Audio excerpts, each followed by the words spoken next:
Okay, so Yachimo greetings, Yedase.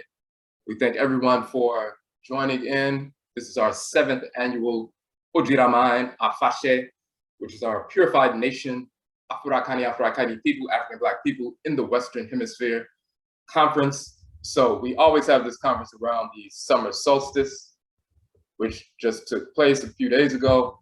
And so we have 3 conferences a year. And first of all, for those who are unaware, my name is Odwirafo, Kwesi, Nehem, Ptah, Akhan, Odwirafo of Aakhuamuman, Amaruka, the Aakhuamu Nation in North America, within oh-jee, the Purified Nation, Afurakani, Afuraitkaitnut people in the Western Hemisphere.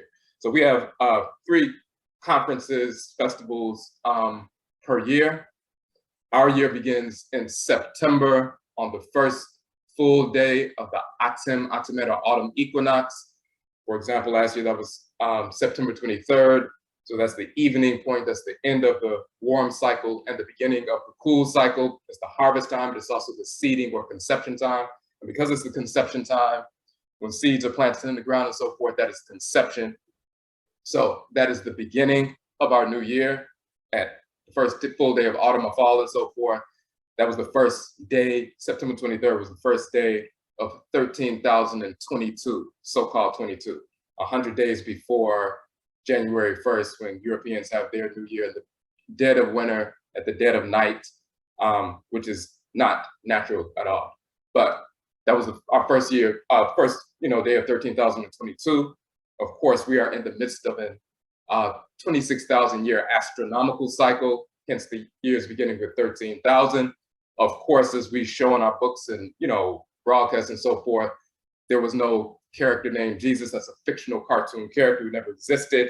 There was no Jesus, Yeshua. There was no Muhammad, Allah, Yahweh, Buddha. These are fictional cartoon characters based on these false pseudo religions that have no value or basis or truth at all. So we deal with reality. So we have a 26,000 year cycle. We're in the midst of that 26,000 year astronomical cycle, hence the years beginning with 13,000 as opposed to 2022. Nothing happened 2,000 years ago. So in September, we have our 7-day New Year observance, which culminates on the 7th day, which is also the first full day of the Atemet autumn equinox. 3 weeks after that, in mid-October, we have our Hoodoo Nation Festival, where we deal with the Hoodoo tradition, the ancestral religion carried in the blood circles of Akhan people from the regions of today's Ghana and Ivory Coast. Millions of Black people who were forced into the Western Hemisphere are Akhan, and we brought the Akhan ancestral religion in our blood circles. Because we're an Akhan organization, we practice Akhan ancestral religion, and Akhan ancestral religion was preserved in the blood circles of our people in North America as the Hoodoo tradition.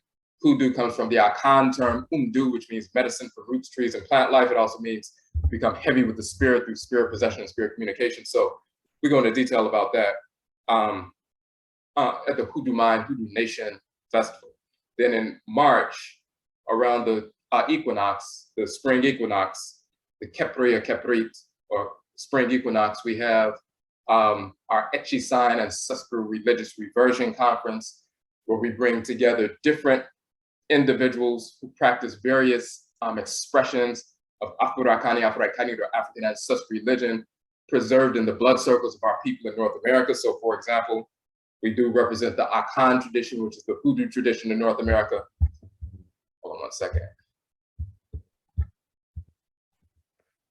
We also will have someone present on the Eve tradition, the Voodoo tradition, which is the Fon and Eve tradition preserved in the blood circles of North America, the Juju tradition, which is the, hold on a second, the Yoruba tradition preserved in the blood circles of North America, the Wanga tradition, which is the Ovambo tradition preserved in North America, the Gangan tradition, which is the Fang tradition in North America. We also have the, people, Gole and Kisi, which is the Gullah and Geechee traditions. So various traditions that we preserved in our blood circles for hundreds of years. We have people presenting on that at the Etchi Sign Ancestral Religious Reversion Conference, that's in March. And then in June, the summer solstice, we have the ODWIRAMAN AFAHye. Oh-jee means pure, purification. And let's just get into that quickly.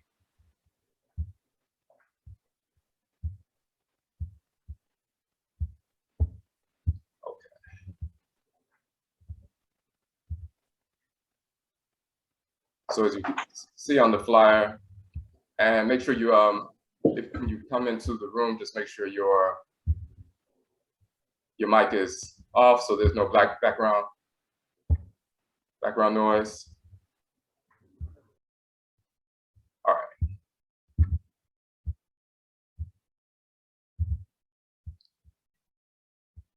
So this is the 7th annual conference. Of course, we decided to have it online because of certain issues with regard to renting certain venues out in DC, but we normally have the conference, an all-day conference here in DC. We have presenters and so forth, but we also have vendors, representing various Black businesses and so forth. So, but first, just to break down the name, in the Akhan language, oh-jee means purification. Pure, to purify, the verb form is jida. And as you can see this right here on the screen, in the Asante Fanti dictionary, the Tree dictionary of the Akhan people, Tree is the term that's used for the Akhan language. So the Tree language or the Akhan language, this particular dictionary is the Tree dictionary. So the verb form, jida, means to purify, to cleanse, and you can see to cleanse from guilt or moral or religious uncleanness and so forth. Oh-jee is the noun version. So it means purification, but it also means to celebrate a ceremony of purification. And you'll see here that oh-jee, the yam custom and annual festival celebrated in the month of August or September when the first yam is eaten, being considered also the beginning of a new year. So when we talk about our New Year observance, it is called oh-jee by many Akhan people. So instead of saying we're having a New Year's observance, our 7-day observance in September is the oh-jee, which we call obrajida, but it's the oh-jee observance. It's our 7-day observance. It's our New Year's observance. So, that's cleansing of the entire Oman or nation. But you also have individual ritual practices where you ritually cleanse your head spiritually with water and herbs and so forth, and that is a jida or ritual purification as well. So it means purification, to purify, but also to celebrate a ceremony of purification in the Akhan language and culture. The greatest celebration, jida, is the New Year observance where the entire Oman or nation is purified or cleansed to go into the New Year in a clean state, ritually pure. But it's not an Akhan word. And this is why it's important. If you look in the Medutu of ancient Kemet, the so-called hieroglyphs, the Medutu in ancient Kemet, you'll see that the term is spelled Twra or DWR, which is vocalized as jida in Akhan. Sometimes the words are not spelled with the vowels in ancient Kemet, just the consonants. So Egyptologists wouldn't know how to pronounce it if it's just DWR or DWRA. But because we still speak the same language, because the Akhan language, as well as various languages across the continent, are directly descendants of our ancestral language of ancient Khanit and Kamit, we have the proper vowel placements because we still speak the same language every day. So that TWRA or DWR, we know that is jida. And what does it say in the language of ancient Kemet, in the hieroglyphs, Medutu? To be clean, to cleanse, to purify, to celebrate a ceremony of purification, purify. So it's the same term with the same meaning, the same cosmological meaning intact. So that's the first portion.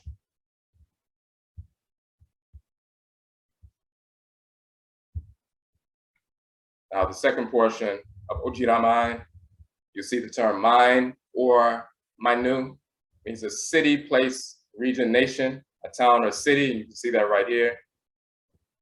That's mine or minu. And then you also have the land of the setting sun, the west.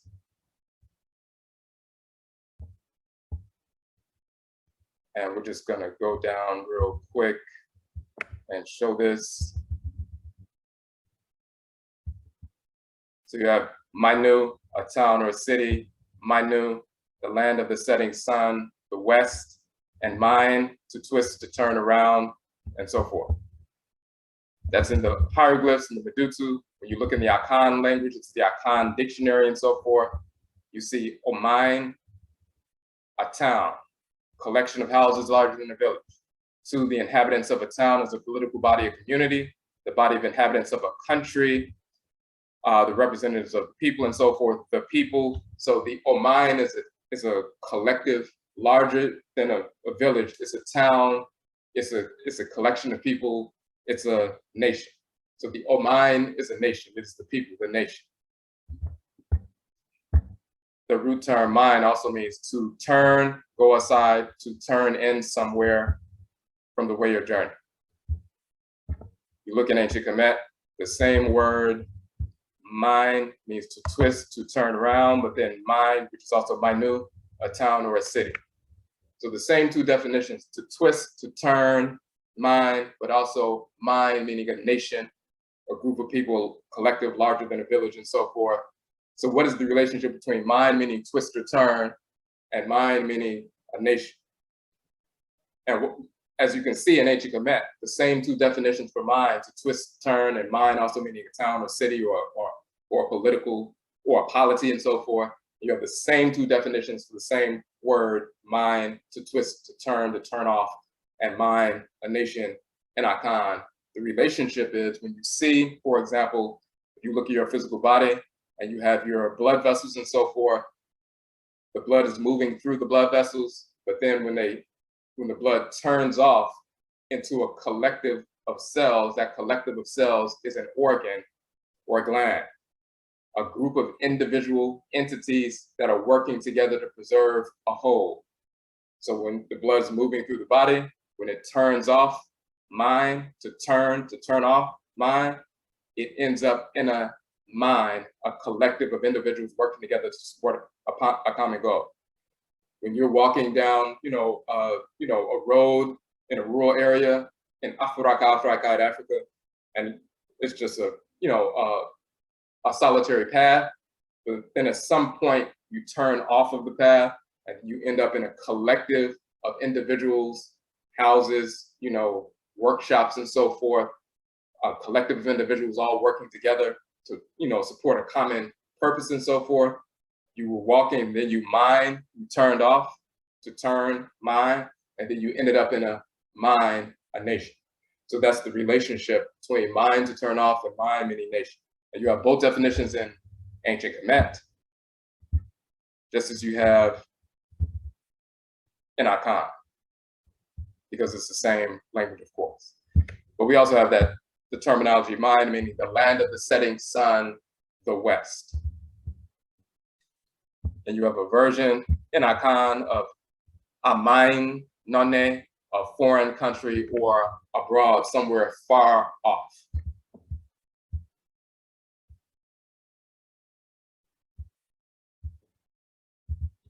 We are not only in the west, but the extreme west of Afuraitkaitnut, Africa.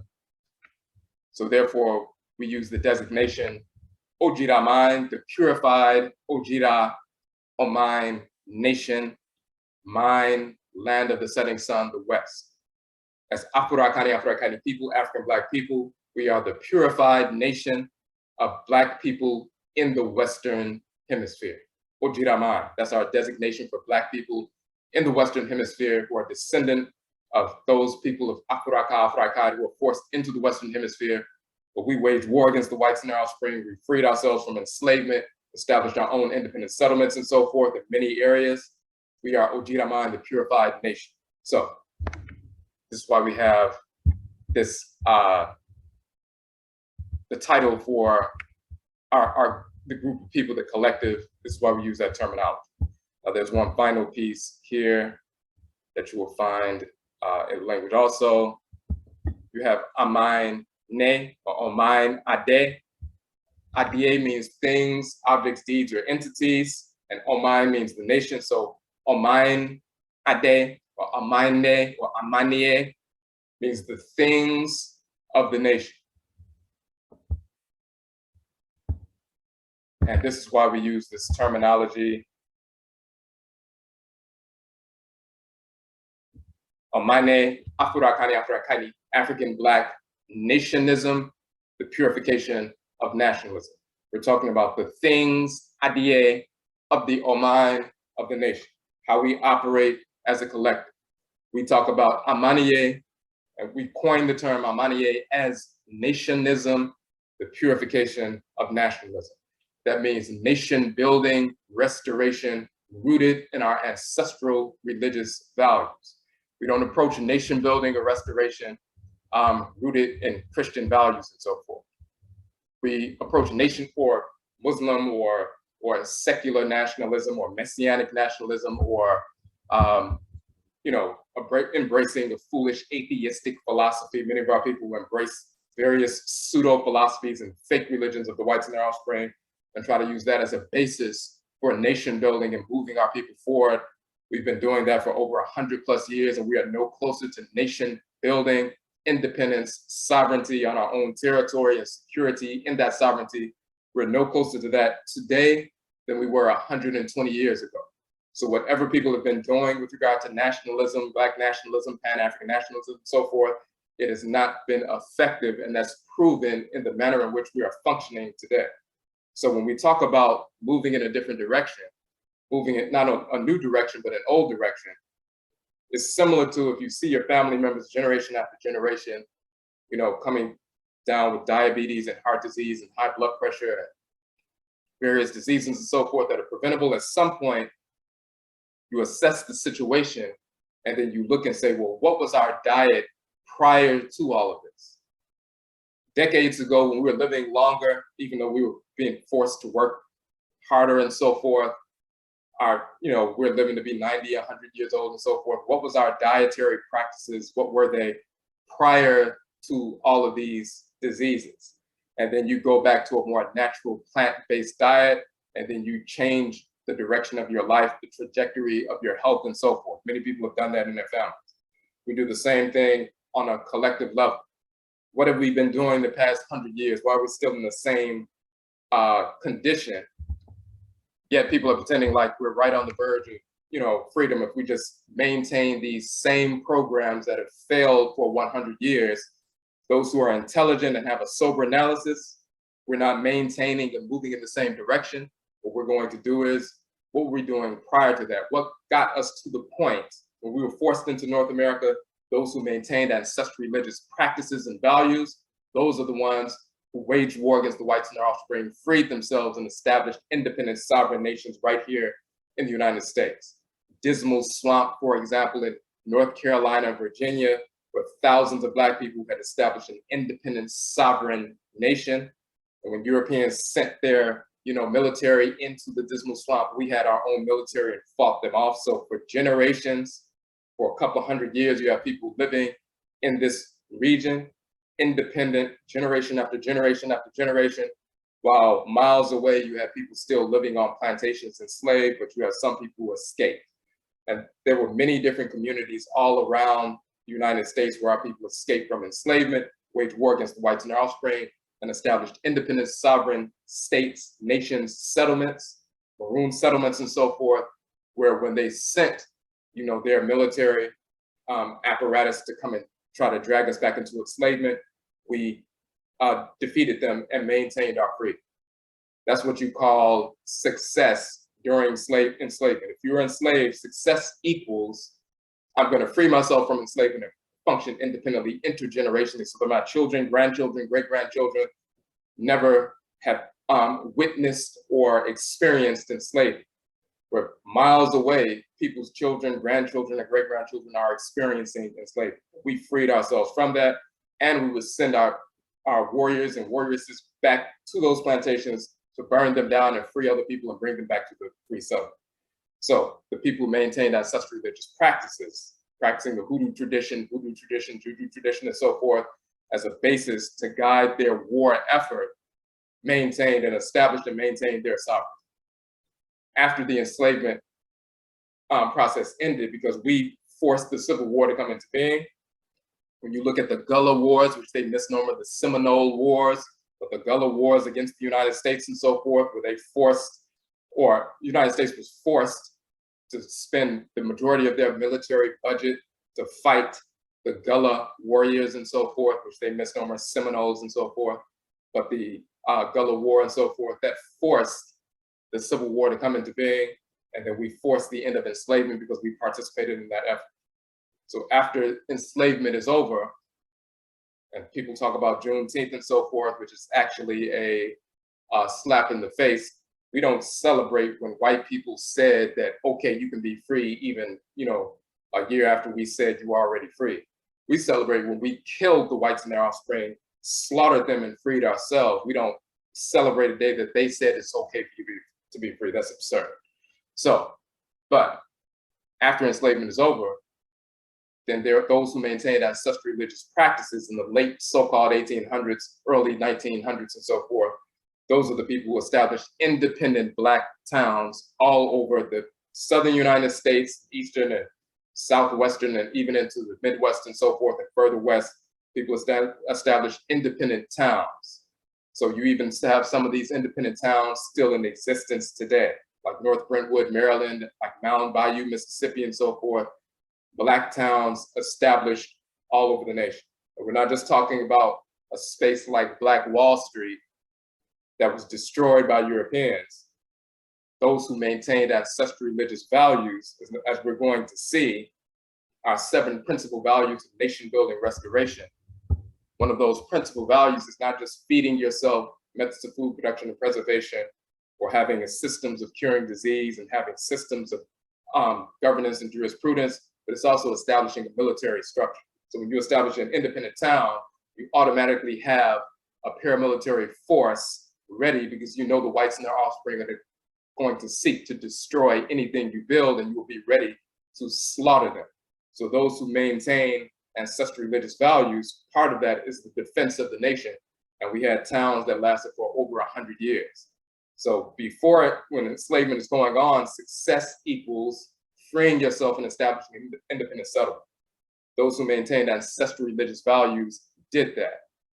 After enslavement is over, success in the confines of this, North America, is establishing an independent settlement, which includes establishing Black towns where you're in control, and if they try to come in and destroy the town, you kill them. Those who maintained ancestral religious values did that as well. But when you look at the integrationists over the past 100 years, and even the quote unquote Black nationalists or Pan-African nationalists over the past 100 years, they don't have a track record of establishing independence. They have a track record of talking about these different things and putting certain programs in motion, but they don't have a track record of reaching the goal that we are looking for, which is independent sovereignty and security in that sovereignty. But those who practice ancestral religion and were governed by ancestral religious values, then their philosophy of nation building was undergirded by the ancestral religious values. Those are the people who were successful. We follow that mode. We follow that stream of thought. We fulfill that stream of thought. We don't go to those who are rooted in European philosophies, pseudo-European, pseudo-religious practices and so forth, blackening up fictional characters like Jesus or Muhammad or Allah, Yahweh, and so forth, and trying to make that the basis of a nation building process. We don't follow that failed model. So we're talking about AMANNE, nationism, the purification of nationalism. And just to wrap up this introduction, as you look through the piece here, you see that we go into some detail about that and some linguistics and so forth. But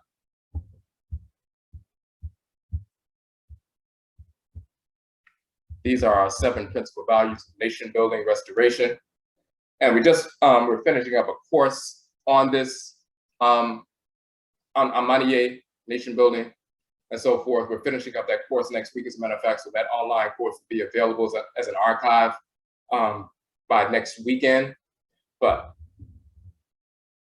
the 7 principal values of nation building restoration, Amma Nsesi, which means nation building restoration in the Akhan language. We're talking about AMANNE, ancestral, or nation building rooted in our ancestral religious values. First and foremost, must have methods of food production and preservation. So you move into a territory, you have to be able to feed yourself, methods of food production and preservation rooted in our ancestral religious values. We're not destroying the environment. We're not putting food in our bodies that's going to destroy us. We have methods of food production and preservation so we can feed ourselves, strengthen ourselves, fortify ourselves, preserve ourselves, on our own terms. When you're establishing an independent settlement, you must secondly have methods of curing disease. We utilize root work, hoodoo, juju, voodoo, and so forth. When we talk about natural medicine and they talk about alternative medicine or homeopathic medicine or natural remedies and so forth, that was from them observing what we were doing as Afurakani, Afuraitkaitnit people, because they didn't have those same healing practices. They had to learn about that by observing us, even on plantations and afterwards. So the whole natural health movement in America was started by Afurakani, Afuraitkaitnit people, African Black people, bringing our healing practices in our blood circles to North America. We have methods of curing disease. So when we're on our own independent settlement, we can address any issue that manifests medical as well as social and political and economic. Number 3, establishment of a military structure. We must establish defense immediately. Just like in the physical body, the first thing that develops in the child, the embryo, is the neural tube, and then you have the heartbeat and so forth, and then the immune system develops. You have to develop your immune system and lymphatic system for the collective, for the nation, because we know the nature of our enemy, the whites and their offspring, they are parasitic, and there's no exception to that reality.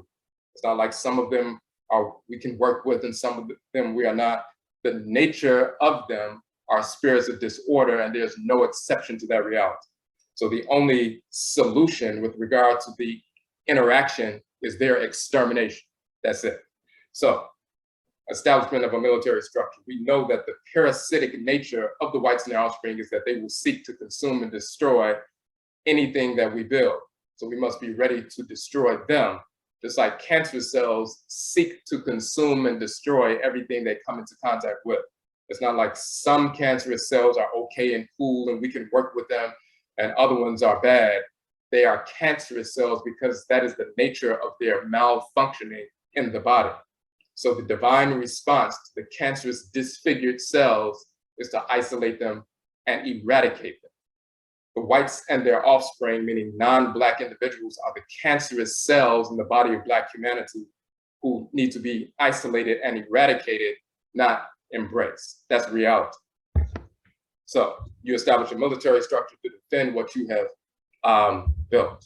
We have the institutionalization of values, establishing training, educational, industrial, cultural, and religious institutions. So you need to train people in food production and preservation, train people in medicine, train people in military science, train people in government, train people in all various aspects of life. Establishing sound systems of governance and jurisprudence. That means that we have a governmental structure where everyone is represented, men and women. We have different clans, and then we have the male and female heads of those clans, and the male and female heads of those clans sit on the governing board that supports the king and queen mother and so forth. We have representative government that has always been part of our nation from thousands of years back up until this very moment. We don't utilize the same failed model of government that we see Europeans utilizing. Sometimes you see that in Afurakani, Afuraitkaitnit countries, they imitate the legislative structure of Europe or America, which is absurd, instead of establishing their own or reestablishing their own governmental structure. They have systems of governance and jurisprudence. But we have that when we establish our own, state or city, or whether we establish that in the Western Hemisphere or on the continent of Afuraitkaitnut. And we have individuals involved on both sides, establishing these things on the continent, in a certain region of the continent, as well as in North America. Building of homes on acquired land in our own territory, of course, and then the manufacturing of clothing. So all these 7 principal values of nation building, restoration, are rooted in our ancestral religious values, but they're also connected to the 7 days of the week. And in the Akhan tradition, the Abosom, the forces in nature, the deities that govern the solar, lunar, and planetary bodies that govern the 7-day week, and all natural cycles in creation, they also govern these 7 principal values of nation building. So we did an entire 4-week course on that, on Nationism. We're finishing that course up this coming Yauda Thursday, and then it will be available as an archive. So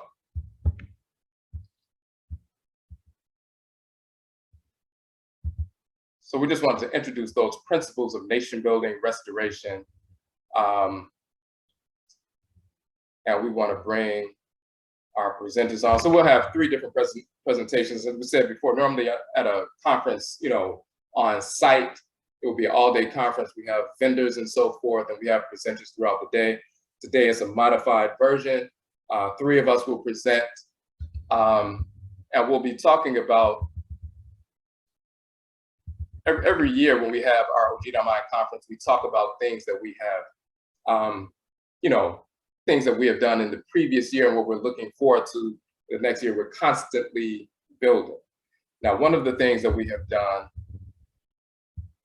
and we'll just pull this up right quick.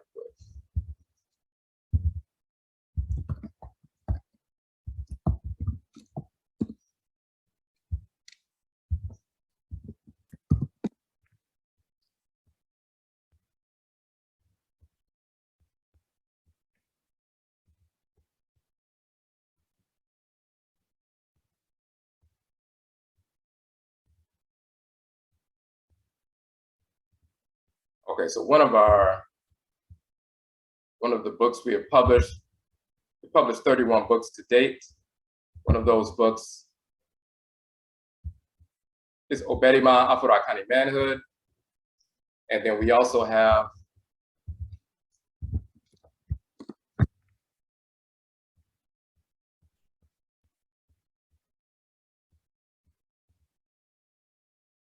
Obatain Afuraitkaitnut Womanhood. And just so you can also see this is our publications page here. And on our publications page, you can see the 31 books that we have published to date, and we have some more books coming out this year. But when you scroll down, you will see the various books. And when you click on the cover of the books, the ebook versions of our 31 books are free downloads. We also have the softcover versions, but we have the ebook versions are all free downloads so that our people have access to them. And you'll see that the Obatain Afuraitkaitnut African Womanhood book is there. The Afurakani Manhood book is there. Then we have a number of different books going, through. But one of the things we did over the past year, we have the manhood book, womanhood book, but we established a 13-week course on the womanhood book. And you'll see this was the flyer, the initial flyer and so forth. And our sister Amma Maati, she taught the 13-week course. She was already heading up the Afuraitkaitnut womanhood, group, Maatan womanhood group and so forth. But then we established that 13-week Obatain Sem womanhood course based on the book, but then other books are by, authors by sisters, Afuraitkaitnut women, dealing with different aspects of spirituality and, nation building and so forth are also examined in that course. So Amma Maati taught that course. A number of women took that course while she was teaching it live, but then also the archive version is available as well. So people who missed the 13-week course live, you have access to the recorded sessions and also access to the books and so forth. And you can study and take that 13-week course at your own pace. So that was one of the developments within our institution, our Aakhuamuman institution, that we established. We also did the Afurakani manhood course. Scroll back here. So this is the book, Oberima Afurakani Manhood. And then you'll see that we did a 13-week manhood course where we, went through the manhood book and so forth, but also other books as well, and went through that entire process for 13 weeks. And once again, for those who missed the live course, any Afurakani man, anywhere in this country, around the world, can access the entire 13-week course and all of the video sessions. Each session is about 2 hours and so forth, where we examine the principles of Afurakani manhood, as well as other books as well that are germane to that subject matter, and that has transformed the lives of Afurakani men, young as well as adults, and the same with Amma's teaching of the 13-week course, transforming the lives of Afuraitkaitnut women, young women, as well as, you know, adults and so forth. We established that. So I taught that class for the men, 13 weeks. Amma taught the class for the women, 13 weeks. And this is the Aakhuamuman page, our institution page, just so you can see that. So you'll see the institution page, and when you go down, you'll see we have 33 courses. Most of them are 6-week courses, some of them are 4-week courses. We have one 7-week course and the two, 13-week courses.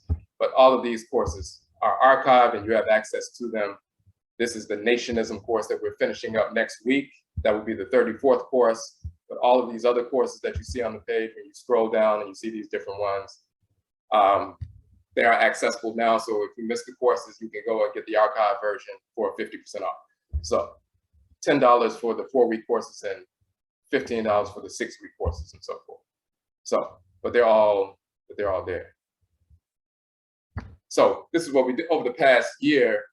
We established this as part of our institution, the Aakhuamuman institution, to educate and empower Afurakani people. When you empower people grounded in proper notions of manhood and womanhood, not just physically and culturally, but also spiritually, then those are the kinds of people who can come together and engage in a nation building process, nation restoration process, where there isn't any conflict and, foolish egos and all that kind of nonsense. On the spiritual aspect of manhood and womanhood, we learn how to regulate our emotions, be focused on our divine purpose, divine function, and so forth, and see how that is integrated with other Afurakani people and how it fits into the nation building process. So that 13-week session for manhood and womanhood we established, but then there was also another piece, which we're going to get into today.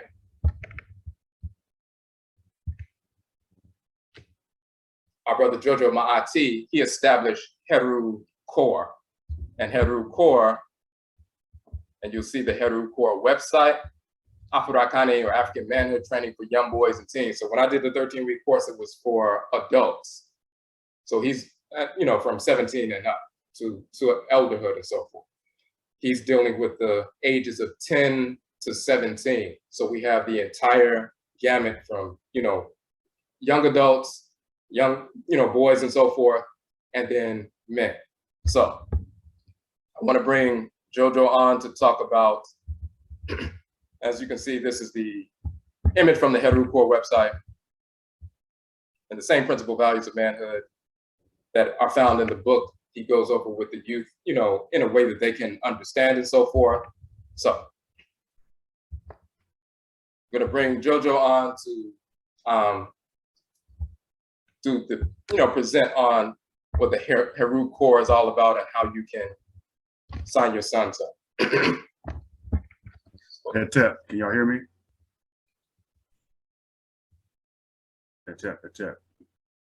Test. I can hear you. Hold on one second. Yeah.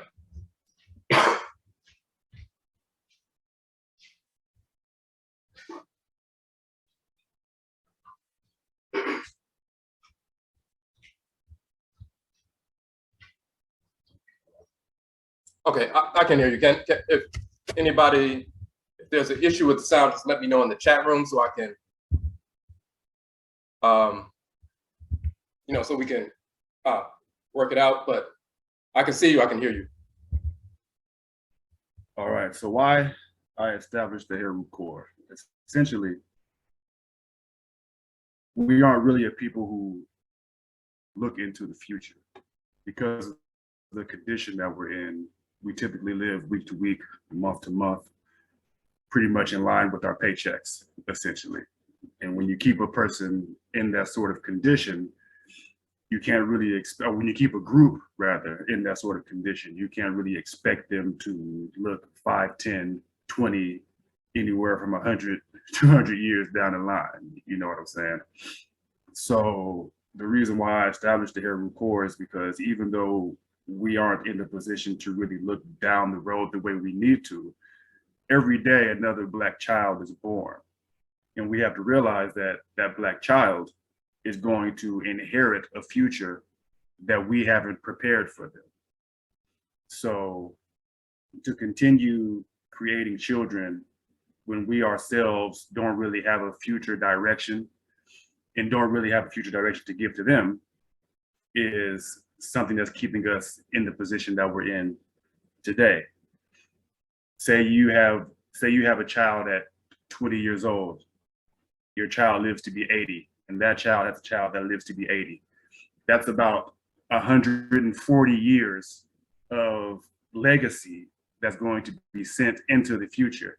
And if we don't change our philosophy, if we don't change our perspective, if we don't give these children some actual direction, then they're going to continue to bring about the same outcomes that we're seeing today, 200 years into the future, because we didn't put anything into their mind that would cause them to bring something else into the world. Like Brother Kwesi addressed in his presentation, in his introduction, you know, we have a major responsibility to reestablish the nation. And he gave you all the tenets that the nation requires as far as the military aspect and the teaching and the healing and establishing government and everything else. But in order to do that, everybody has to be sort of in a state of understanding what their function is and what their identity is. And we have to make sure our children understand their function and their identity, which means they have to be taught ancestral religion. They have to be taught about our cosmology. They have to be taught our philosophy from the bottom to the top. And it has to be presented to them in a way that they understand. And that's pretty much why I established the Kheru Corps and why I focus on boys specifically, because I am a male. And you know, it's I think it's better for me to focus on my specific gender, because you know, I have an experienced life as an Afuraitkaitnit woman. You know, I experience life as an Afurakani male. So I deal with the boys specifically. And what I want to do with the boys is I want to make sure they understand their identity and they understand their function and they understand what it is that they're up against in the world. We have taken a lot of different abnormal situations and we've tried to find normalcy in them. And we've tried to find a way to be happy and satisfied in an abnormal world. And some of us have more success at doing so than others. But I think the bottom line is that we have to make sure that our boys, when they grow to be men, that they understand that living under the rule of the Odwirafo is totally unacceptable, whether you're talking about politically, economically, militarily, so on and so forth. And they have to understand that we have to establish for ourselves our own political bodies, our own military bodies, our own social economic bodies that aren't in alignment with the Odwirafo, but are direct opposition to everything the Odwirafo has established. Because if you go back to looking at them as cancerous cells, that means everything they've produced on the earth is essentially a tumor. It's essentially, you know, how you say that, metastasized?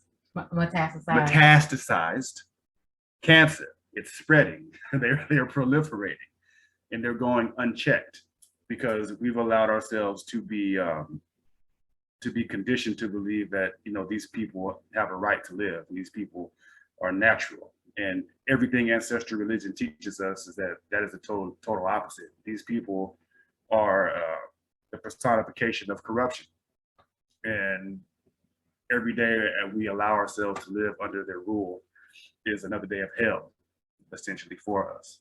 So we have to establish a situation where our children understand that fact. And when our children grow up and go out here to the world, they're not trying to align themselves with these cancer cells, but they're trying to establish a political body that is in opposition to the cancer cell, a social economic structure that is in opposition to the cancer cells, a military body that is in opposition to the cancer cells, rather than trying to go and find a way to be happy on the plantation. We're going to escape and we're going to establish our own sovereign nation. And the big thing about sovereignty and how important sovereignty is, how important it is to be a liberated, independent people. You know, the thing about it is, when you have a group of people who are disconnected from their ancestral history, and a group of people who have all sorts of fears, when you have people who fear punishment and people who fear death, then you have people who have already been defeated mentally.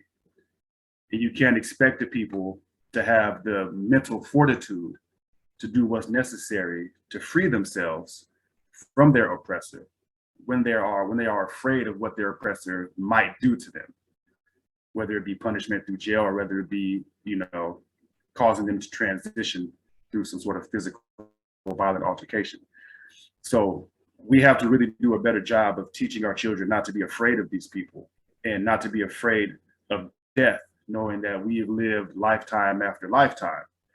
We incarnated, we reincarnated, and there's never going to come a time where we don't reincarnate, where we don't come back to live life again. And even if we don't reincarnate for 1,000 years, we still live and exist in a transcendent form, and we still have work to do in the ancestral realm. So all of these things, I know I'm going on and on and on, but all of these things are very, very important because if children don't understand these things, then they're going to grow into being adults who don't understand these things. And adults who don't understand these things are going to perpetuate the world the way it is. White power, you know, white power and black power cannot exist in the same place, in the same space. They never have, it never will. You know, you can't talk about black love and black power and black family and black this and black that, but we're still going out here and bowing down to these white people at every turn. You know, it's not going to work out for us. It hasn't worked out for us. So the Kheru Corps essentially is helping black boys to, you know, relocate or reorient themselves on the world map, on the historical map, so they can know where they truly come from and they can understand what position they're actually in, so they can know exactly where it is they need to go. And I can't scroll back up because this is Kwesi's thing, but you know, it goes back to the tenets that he had shown about all the different aspects of nationism. If you can go back to where that was, where you showed the military aspect and the teaching and the economic, you had it all bullet pointed. Kwesi, calling all Kwesis. Calling all Kwesis. Oh, can you see it? Hold on one second. Yeah, I can hear you. You can go back to that point where you had it's moving, where you had your bullet points that show the aspects of nationism. Okay, can you see it? It's not on my screen yet, but the screen is moving. There it is. Yes. Oh, you got it. Okay. There it is. So I kind of encountered this thing to where I think when most black people hear the way I speak, they think I'm going to turn their son into a ruthless killer, and that's not that's not necessarily what it is I'm out to do. Ultimately, what your son does with this information will be determined by his function, by his identity. So if your son is a warrior, then he will react as a warrior should. But if he is he's here to serve an agricultural function, then he'll do that. If he's here to serve a healing function, then he'll do that. So on and so forth. If he's here to be a teacher and instructor, then he'll do that. If he's here for the legislative governing side of the nation, then that's what he will find himself doing. If he's an engineer, an architect, so on and so forth, that's ultimately what he'll do with the information. But if he doesn't understand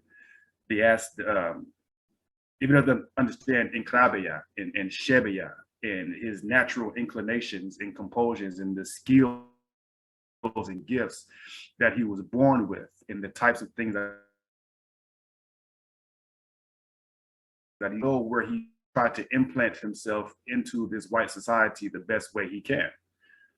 And in doing so, he's going to perpetuate white power. So with the Kheru Corps, we take them through the Aberewa Right now I have it listed as 2 weeks, but I understand that, you know, Black boys need more than 2 weeks to help reorient themselves. So it's really a situation to where it's really going to be based on the need of that specific child or that specific group of children that I'm dealing with. If they're older and I feel like they understand where I'm coming from, and we're able to help them establish their identity and establish their function, or at least understand the process in doing so, then we can do it in 2 weeks. But of course, if they need more time, then I'm going to give them more time. But it's really, really important that we establish these 7 principles of manhood.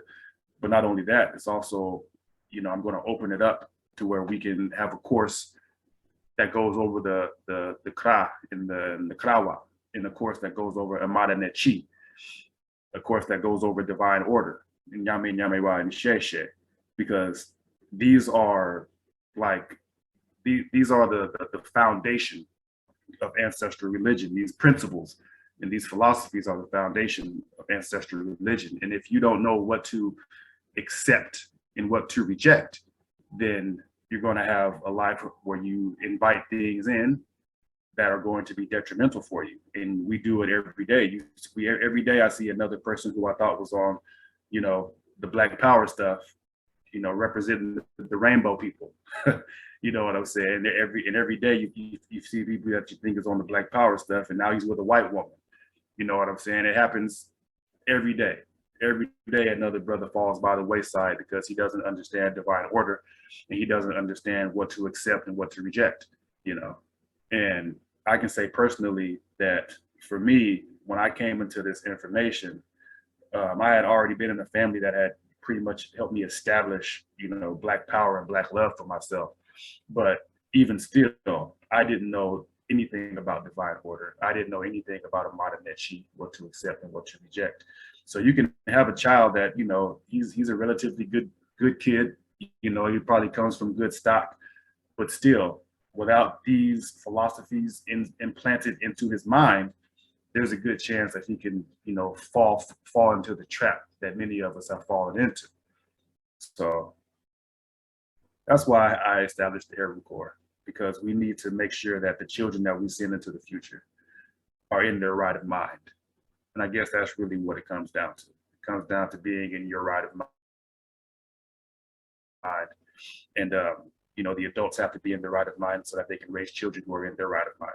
So that's what it is. That's what I'm doing. You can visit the site, KheruCorps.com. We're also on Facebook, same name, Kheru Corps. If you have any questions or comments, you can go ahead, shoot, unmute yourself and say some things, or I can go on about my business. Did I miss anything? Does that sound complete to you? I'm asking my wife. That's why I got married, so I can make sure I'm not messing anything up. Wife, how's it sound to you? Good here? So this is the website. This is the website Kwesi just pulled up. This is one of the flyers that I made. It's about identity, self-worth, and purpose. And the identity, you know, as you've all, if you've been taking Kwesi's courses, you understand that identity it's ancestral. It has to do with clan affiliation. It has to do with bloodline and spirit and all that stuff. So, and your self-worth is your function, which leads into your purpose. Your self-worth, we will always have worth, we will always have value, because we all come into the world to serve a purpose. I also have the course, How to Love the Afuraitkaitnit Woman. That's a work in progress, but when that's done, that's gonna be dope. But right now we're focused on, I would say I'm pretty good at it. She gave me the side eye, like I don't know what I'm talking about. I didn't give you a side eye. I would say I'm pretty good at it. But yeah, so yeah, this course right here, I'm developing this course, and it's going to be dope. It's basically centered around understanding who she is, not only as a, you know, flesh and blood, but all of the different goddesses and gods operating within her, in her intrinsic value, which you know, whether you have the joy of being in her life or not, she will always have value and she will always have her function with or without you. So it's about you finding your way to, for your function and her function to be in alignment, and for you to always respect her ancestry and respect her energy and respect her in general. So that's where that course is coming from. But yeah, this is the site. You can come on the site. We've got the option to sign up for the courses a little bit further down. We've also got some other things on there. Some of the podcasts my wife and I do, the Red Moon, Purple Saturn podcast. If you haven't checked that out, that's on YouTube. We have about 6 episodes. We're going to work on some more. We just had our child. He's 1 year old now. So we've pretty much been in first child mode. And that takes a lot of time and energy. So that's the site. Like I said, if you have any questions, you can email me at HeruCore 13021. That's HeruCore 13021 at gmail.com. Or you can hit me up on Facebook. You can message me either through the HeruCore site or directly at Jojo Maati. So I'm going to hand it back over to Brother Odwirafo. No, I'll say for that, if anybody has any questions, you know, you can post them in the chat room. No, yeah, at any point during the chat room. You know, if you have them now, if you think of a question later that you should have asked or felt like you should have asked, you can still post it in the chat room. Just want to check to make sure I didn't miss anything in the chat room.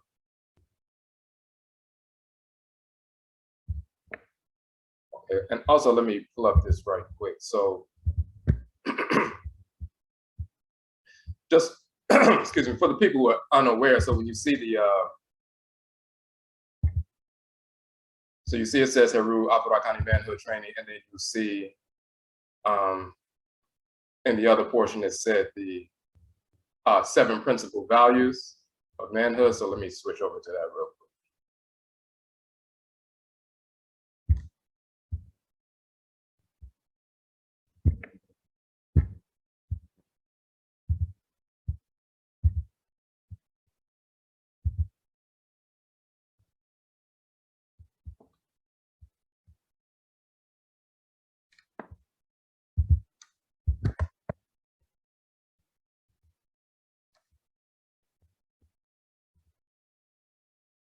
So when it says the 7 principal values here,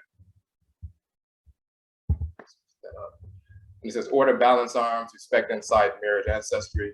For those who are unaware, when you look at the Afurakani manhood book, this is what the 7 principal values are. Just to show you the first page of the book. This is the book. You click on the cover, and it'll take you into the ebook version.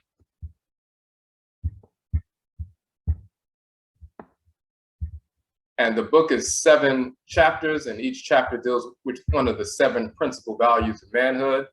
So when you see that on these are the 7 principal values that Jojo is going over with the young men and so forth. And same thing when we did it with the older, with the adults, but it's the same principal values. And each chapter goes into detail about those principal values. So this is what they'll be studying. This is what the young man will be studying order, recognize the divine order of creation, the balance of male and female. That's the first principal value. Balance, establish that balance in every aspect of your existence. Arms, arm yourself to defend the order and balance of your life. Respect is continuously respect and review every thought, intention, and action to harmonize each with divine order. Insight, exercise proper insight in order to make proper judgments in life and achieve individual manhood. Marriage, participate fully in the divine order of creation through uniting with the Afuraitkaitnut female who is your balance. And ancestry, understand that order can only be achieved through your specific Afurakani cultural context and achieve communal manhood. So those are 7 principal values.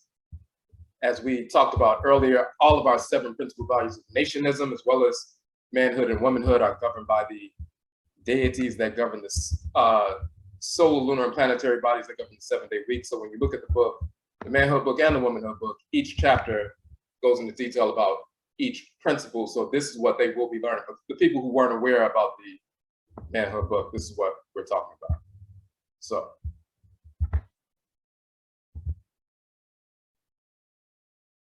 Okay, so we're gonna switch over real quick.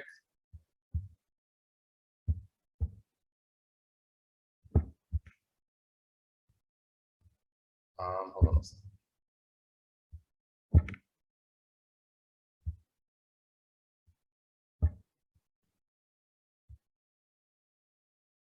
All right, we want to switch over to Amma for the presentation on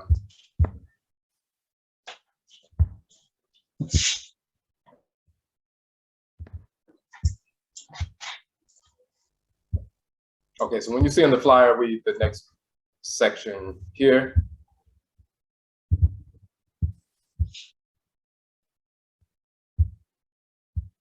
Oh, wait. I'm gonna make sure it didn't go out. So it's Obata Sem ne AMANNE, Afuraitkaitnut womanhood, African Black womanhood, and nationism.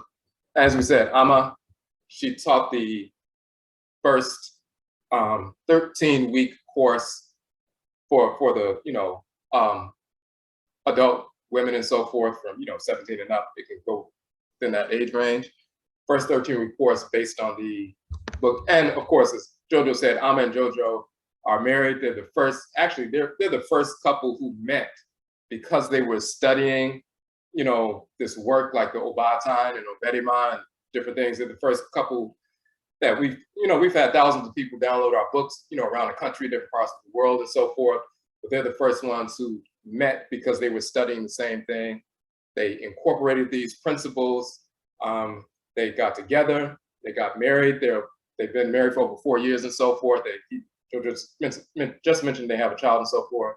So they are like the first family, of Obata. Look at them, Obata and Oberewa. So, and we emulate that because they're one of those success stories. You see people having relationships and going back and forth and negative things and so forth, but they maintain these principles and they're, going strong. So we want to bring Amma into the fold. Okay. Are you sure, Kwesi? That was a lengthy introduction and a lot of pressure.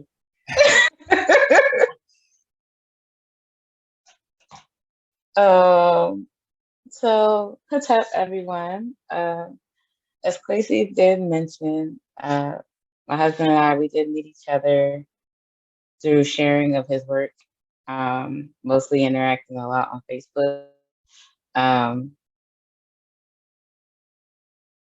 I did, do this Obata Sem, the intensive 13-week course for groups of women. I've also have done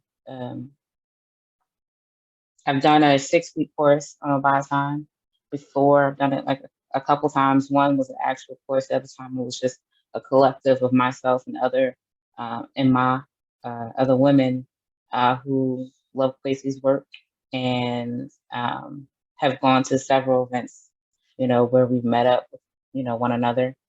I have not done anything recently because, just like my husband had mentioned before, we did have a son, so it's the adjustments of parenthood right now, as we are both growing and cultivating in ourselves as parents and as a woman and a man. So this course, this intensive course, it does look at, the works that Kwesi put together in some of his publications, but it also looks at some of the works of the women in our communities who are actually doing things in our communities and helping others, whether it be ritually, education-wise, just some words of wisdom, through their own growth and struggles, with just talking to these women.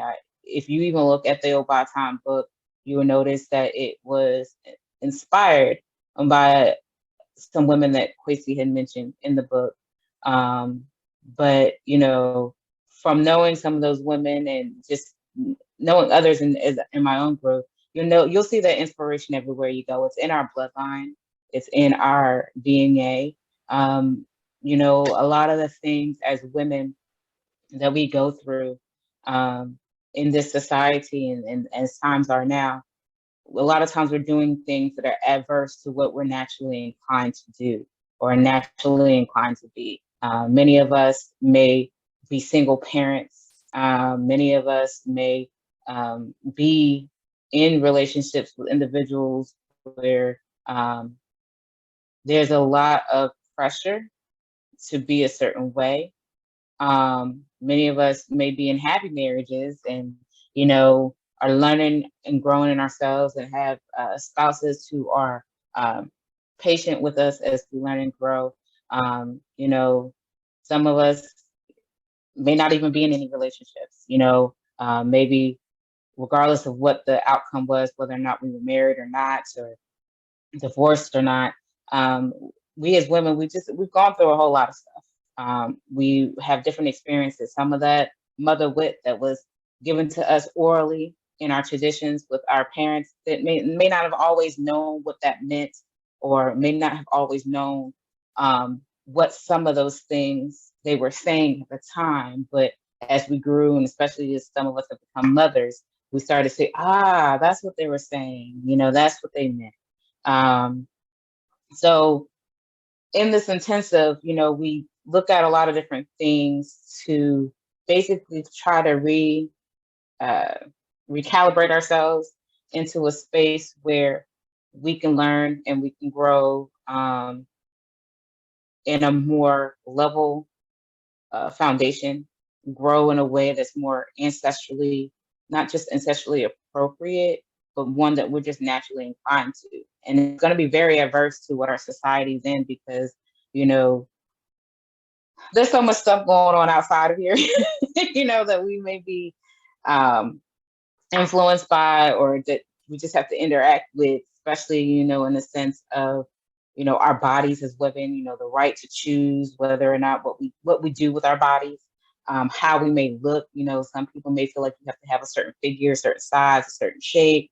I understand diet is important, but some of us that's a learning, having to understand what foods to actually eat that, help us in our journey, or as we've gone through different changes hormonally, or just different changes in our life that has just kind of thrown some things just off out of balance, trying to understand, okay, how do we get back to balance? So we definitely look at that. We look at a priestess, Kajara Sekhmet. She does Raseki.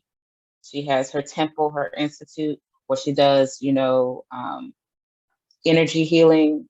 She'll do readings. She makes beautiful jewelry. She writes books, plenty of books. So we look at one of her books, A Rising Nation, in that she talks about how the spiritual community of all different African ancestral ethnic groups need to come together to help each other out, because, what we've all seen right now is that us being isolated and orchestrating things out of one pocket or one group and not coming together is a detriment to us, because we're being attacked on so many different fronts that, it's challenging to try to be able to fight our enemy as strategically and as cohesively on our own. So she talks about, the things about us coming together in the community to be able to bridge gaps, to be able to help each other out, to be able to keep each other accountable.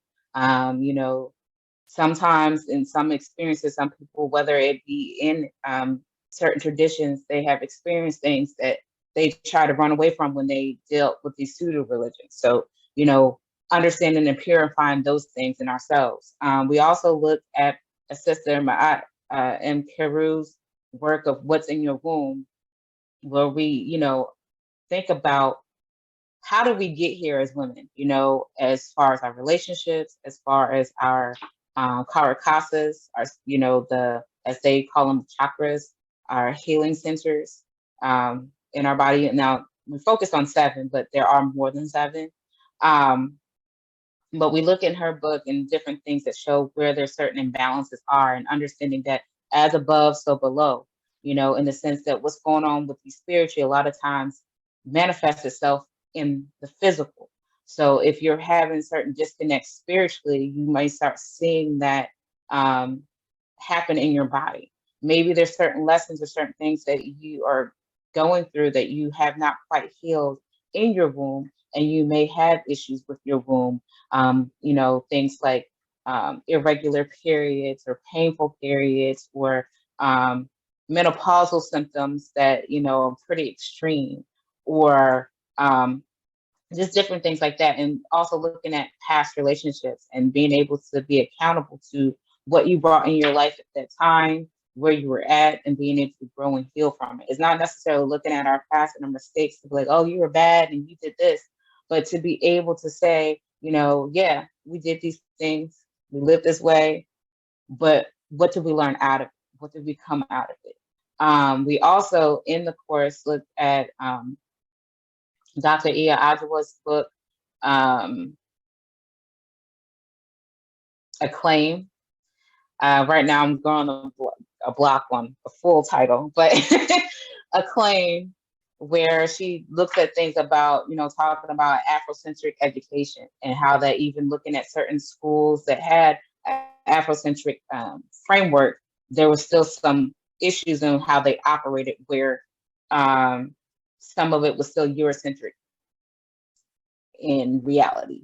So understanding that, you know, even we as ourselves, I know many of us may have children, and putting them together into collectives where they can have a more Afrocentric education. Or I understand not everybody has the ability to homeschool their child, but they may still send them to public school. But also the importance of, okay, if you're going to send them out into the world, make sure you also give them other things and teach them other things at home to help cover them in that. And then we also broke down certain principles and things that Odwirafo Kwesi had put in his Oba Time book, his Matamase publication, and AMANNE, looking at, you know, what Oba Time actually means, and looking at how we're all connected to each goddess, each abosom, female abosom, and the male abosom, but mostly the female abosoms, and how those energy complexes play within us and our thinking and our bodies, and just the different cycles that we go through every moment of every day, sometimes every year, you know, because it's not just about our menstruation. It's also just the cycles and changes that we go through. I mean, the earth, Asase, goes through changes and cycles. You see it with season changes. You see it, you know, certain weather inclinations, and just how those energies just affect us as women. So we looked at that, and we definitely, I still keep looking back at and playing some of those videos and like, oh, that actually came through. I said that because, you know, just being a vessel as women as we are, and so impressed by our Nananom and Samanfo, you know, our deified ancestors and ancestresses, are the Nananom bosom, you know, the entities that govern creation. And then even if some of us are more sensitive than others, maybe some other spirits that, you know, do not wish us harm, but wish us well, and that you're inclined to certain wisdoms and things that they speak through you at that time when you're in a certain moment, especially in a moment where it's spiritually guided and surrounded. So we definitely, we did that last year before I had my son. I want to do another again, but for right now, you know, I would like everyone who hasn't already gone through the course, check out the archives for the courses, and, you know, definitely I would love to discourse with you all to see, for those of y'all who have gone through it and I don't talk to every day or quite often, to know what are some of the things that have benefited you from going through the program, and continue to see and engage in, because it's something that is, I feel, is alive because it's growing, it's organic. It will continue to change as we continue to change. And resetting the balance. I mean, there's a lot of things that show us as women that we are, for lack of better terms, only to bring about life. You know, as some people would say, only to be a breeder. we're more than that. And then there's also, you know, as we as women step in, have more authority into this world and this nation, you know, we don't want to get caught up in different things that would kind of throw us off course. Like, for instance, feminism. It's one thing to stand by certain principles and to not allow a misogynistic society or oligarchy rather dictate how you move and stand firm in that. But you know, a lot of times when you are, as a woman, expressing your points and standing firm on your ground into what you believe in, the directions that you want to go, the society feels like, oh, you're a feminist, or you are you're man hating, or you are some of them lesbians, but you know, you do this type of person that you're more masculine, and that energy is toxic and things of that nature. So learning how to honestly detox and understand what true masculinity is, what true femininity is, and understand how that affects you as a woman. So that's, you know, basically what consisted in our course. I don't really have anything else to say, Kwesi. Was that enough?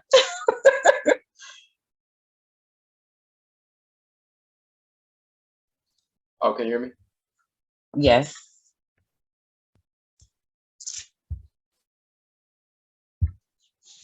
Okay, I wanted to pull up this.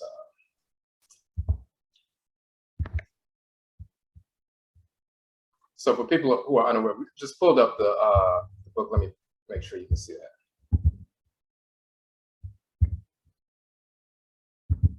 So this is the Oba Time book.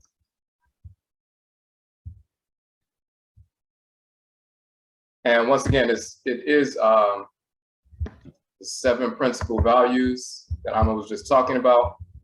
That's in the beginning. And then the book, once again, just like the Manhood book, it's 7 chapters. Each chapter covers one of the 7 principal values of womanhood. So they're going through all of those throughout that 13-week course, as well as other books that she mentioned, like books by Kajara, Iya Nebehet, and Iya Adwa, and other individuals. And and Amma just mentioned, so when we're looking at— I did also, I'm sorry, Kwesi, I don't mean to cut you off. I also remembered we also went through the Uben's Chain as well. Okay, so that's one of the books also. So when she mentioned, Yes. was talking about the goddesses, the abosom, the female divinities. Each chapter also in the womanhood book, as you see, and of course you can download this book for free as well. You see, for example, AMANNE, she's the great mother. Amen is the great father. They comprise a supreme being most people have never seen. AMANNE before, that's a colossal statue of her in the temple of Apet-Asetu, which is so-called Karnak and so forth. But at the end of each chapter, you'll see that the female divinity that governs that particular day, the day of the week, as well as that section. We go into detail about that. So Set and Ra'et at the end of the first chapter, Set in the form of Nana Adwa governing the moon in the second chapter. And as you go through, you'll see, we talk about Sekhmet, who's connected to the planet Abenan, which is misnomer Mars and so forth. We also talk about the divinity on the front cover of the book is Taninet, a mother divinity, but she actually governs the cervix. So that's her shrine in the body of the woman and so forth. So every one of these deities, they govern different aspects of creation, but they have shrines in the body of men and women and so forth. And Taninet actually governs the cervix, and she has the uterus on her head, but she governs the cervix and so forth. So every chapter has, deals with the forces of nature that, govern these different aspects of the female's spiritual anatomy. So that's addressed as well. So I'm gonna look in the chat room if there are any questions in the chat room for Amma. Just want to make sure I didn't miss anything. Got a little something to add.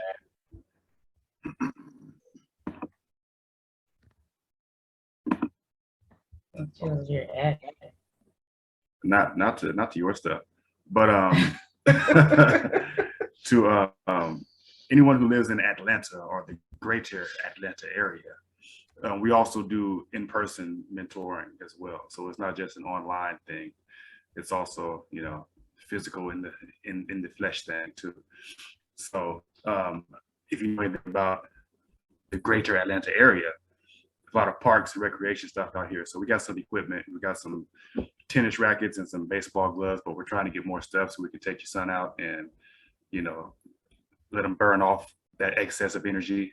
And then, you know, after that, we sit down and go over some of the philosophy and whatnot. But I said that because we are taking donations to get more equipment.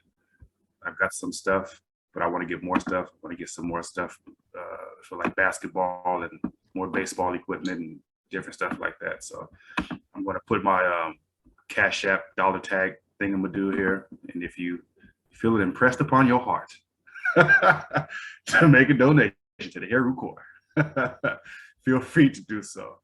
But even more important to that though, if you do live in this area and you know any young men who need mentoring, you can definitely feel free to send them my way, and we will put a program together for them with whatever we have. So there's that. Okay, can you all hear me? Because it was a message popped up that said that it went out. Can you all hear? Oh, you can? Okay. Yeah.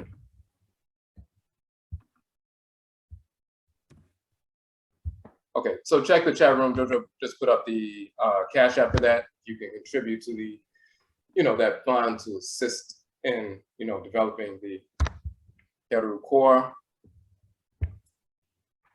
And what we're gonna do, we're gonna take like 5 minutes if you need to take a little break. And after 5 minutes, what time is it right now?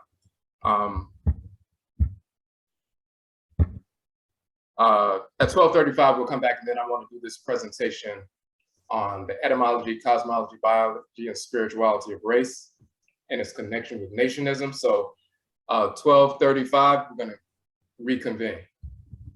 Real quick, Kwesi. Your microphone is off. I just noticed a question in the chat that Brother Nefakwi had posted. Okay. Do you want to answer that? I mean, I can give some suggestions, but I don't want to, you know. Oh, so okay, it says, my zodiac is governed by Aset. Do I research more about Ajo? So let me just show this real quick. I'm gonna pull up this document real quick. And I know Nefakwi knows about this, but I just want, for people who are unaware of this. Okay, so we put out an article a while back.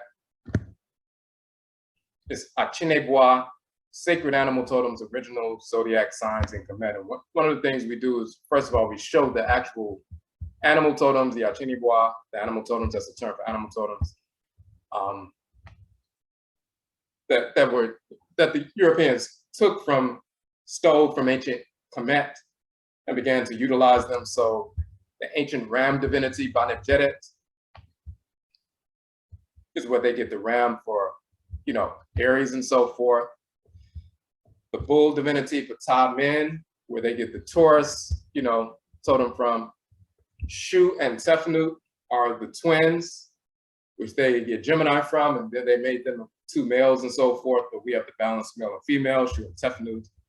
Kepra is the beetle, where they get Cancer from and so forth, and then they turn that into a crab eventually. And you see the crabs walking backwards, and you also see the beetle using his hind legs to push the ball of dung across the landscape. But in ancient Kemet, that's similar to the, you know, beetle pushing the sun across the sky and so forth, using his hind legs and so forth to move it backwards. Then of course you have Herubedeti, the Shesepen-Ankh, so-called Sphinx, but in the form of a lion, the body of a lion and the head of the male and so forth. And in this context, the body of the lion, the head of the falcon, so-called Leo. All set, the virgin, you know, Alsar dies before she becomes impregnated. So this is where they get the notion of Virgo from Offset. Ma'at, the scales of Ma'at, divine balance, is where they get Libra from. Serket is the scorpion divinity. That's a sacred animal totem. She has a scorpion here, a water scorpion on her head. That's where they get Scorpio, but it's Serket. Sekhmet is Ophiuchus, which is the 13th sign of the zodiac. When we look at the actual astronomical zodiac, there are 13 signs and so forth. Hold on a second. So that's the 13th sign. They call Ophiuchus the serpent bearer, and they usually show Asclepius, which is the quote unquote healer in Greek, but he's a corruption of Imhotep, the great healer. But in the late period, the triad of Ptah, Sekhmet, and Nefertim, these divinities, they also have Ptah, Sekhmet, and they place Imhotep, the great healer and physician and architect and priest from the earlier times. He was a child of Ptah and Sekhmet and so forth. So they would include him in the triad as well. And he was the serpent bearer, but his mother divinity is Sekhmet, and she bears the serpent on her head. She is the original serpent bearer. Ophiuchus means the serpent bearer. She's the serpent bearer. She's a warrioress, but her priests and priestesses are called Sunu, which means physicians. So that's the serpent bearer, the 13th sign. Neat is the archeress. This is where they get Sagittarius from, female divinity Neat. Kunimu or Kunum or Kunrimu and so forth is the flat horn ram divinity that they transformed into a golden called Capricorn. Hapi and Merida, the male and female divinities that govern the river, so-called Nile and so forth. That is where they get Aquarius, the water bearer from and so forth. And then you see the male and female fish divinities, Anit and Remy, and you see the fish on his head and so forth. These are Pisces. Anit and Remy are the two fish who are the pilot fish of the boat of Ra. So this is where you get the, that piece from. And in the article,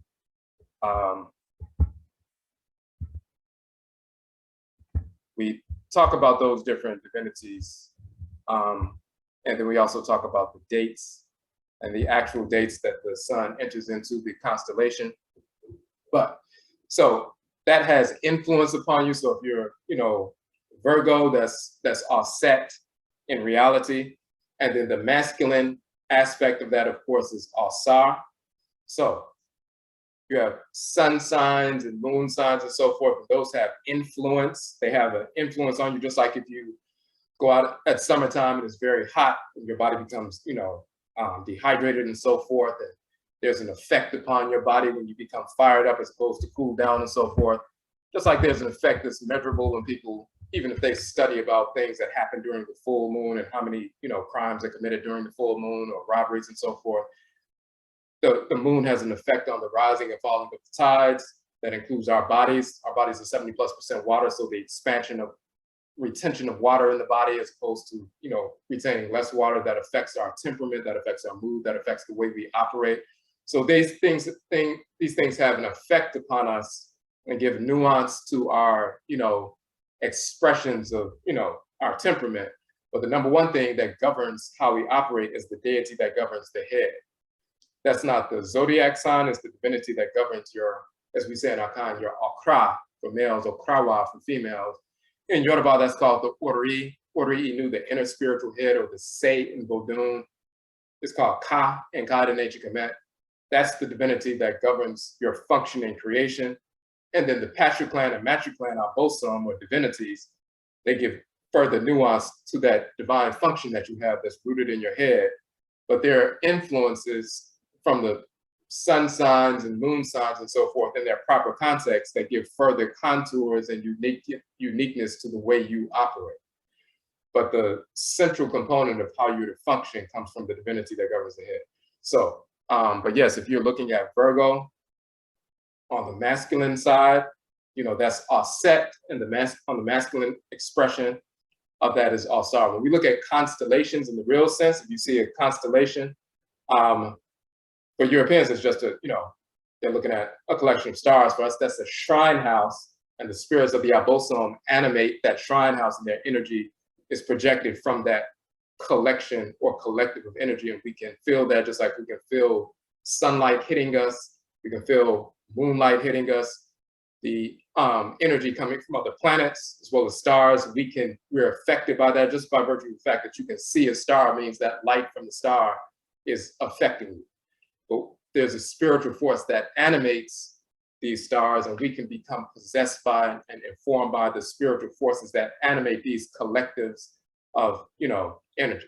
So we deal with the spirits that animate them, as opposed to just saying, these, planets or, stars in a certain region, and we were born at a certain time. So all they did was copy down certain attributes that they learned when they invaded Kemet about the different sun, moon, and planets and stars, and they copied those things down and began to repeat them. But when it comes to dealing directly with the divinity that possesses, that, Offset operates through the planet Sapatit, or so-called Sirius and so forth, the quote-unquote Virgo constellation. But she's a divinity. She possesses our people. She's not an Adwa. She possesses people. She's Oduwa in Yoruba. She possesses people. She's Minona in Vodun. Minona possesses people. We have a direct relationship with these spirits. We're not just reading about them like Europeans. So, but that's on our ODWIRASEM site. But yes, the masculine aspect is always the male and female aspect of husband and wife of the divinities. When you see them in families and so forth, that's the masculine and feminine expression of that particular shrine space, whether it's a constellation, a planet, a star, a region of earth, ocean, river, mountain region, desert region, fertile land, and so forth. That's the shrine space, and the spirits take up residence in the shrine space.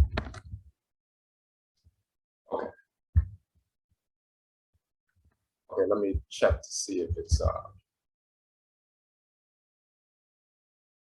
okay. Okay, so we're gonna go just give it let me see. Okay, 12:40, so just a few minutes, like 12:45, we'll come back and I'll wrap it up by going through the principles of the, etymology, biology, cosmology, spirituality of rest or race. So we're gonna start that at 12:45 and then we'll wrap it up. So let's just take a quick 5-minute break.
Okay, Yachimo, we just want to get back to it. We're gonna wrap it up here, and I just wanted to go over some detailed information. We addressed some of this in a course that we did, and that course was the rest course. Let me pull that up just so you can see it.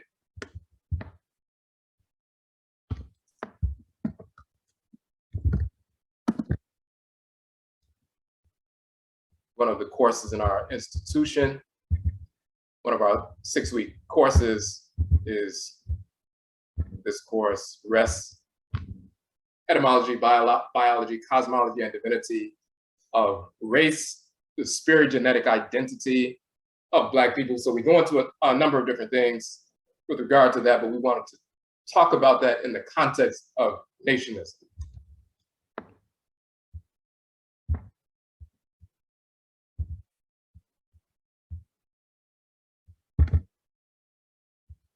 So just, I want to make sure you all can see this. So if you're not,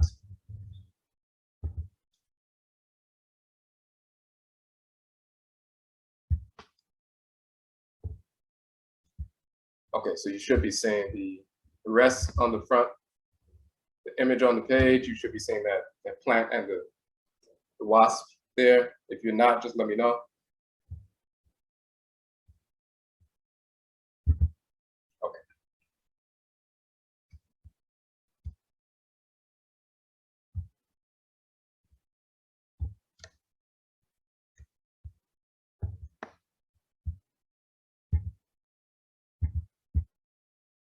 Okay, so before we even get to that part, let me just return to the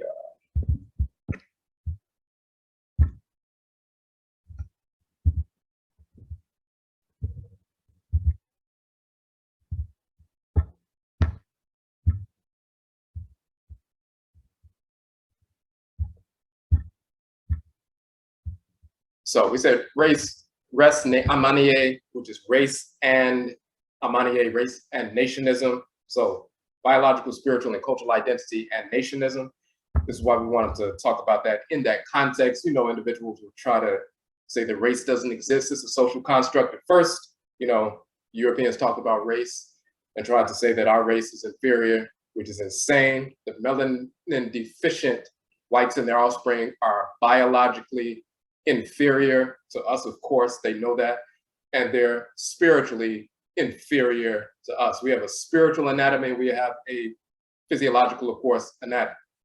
And on both sides, genetically and spiritually, we are superior to these inferiors. When we talk about the whites and their offspring, we're talking about white Americans, white Europeans, white Hindus, white Arabs, white Asians, white pseudo-Native Americans who are just Asians who came here from Siberia and so forth, white Hispanics, white Latinos and so forth, non-Black individuals are the whites and their offspring. So they're not included in our population. Of course, just like we have Black people in America, you have Black people in Cuba, you have Black people in Puerto Rico, you have Black people in Europe, you have Black people in different parts of the world. Of course, those are our people, but there's a difference, just like there's a difference between a quote unquote white American and a Black American. There's a difference between a Black or Afro-Puerto Rican and a white Puerto Rican, or Afro-Hispanic and a white Hispanic, or Afro-Cuban and a white Cuban, and so forth. We know the differences between our people. We don't just incorporate anybody who has a little bit of a tan, you know, as part of our people. We're not. But there's a biological, spiritual, cultural basis to race or race, and the term comes from our people. So it wasn't a European construct. That's pure stupidity. And our people talked about race and skin color and spiritual disposition in the texts of ancient Kemet thousands of years ago. So it didn't arise with the Europeans in the late 19th century and on. So, and many, even some Afrocentric scholars will still misrepresent that because they're trying to get away from the notion of race and just talk about culture and so forth because they don't understand their own cosmology. So let's get into this.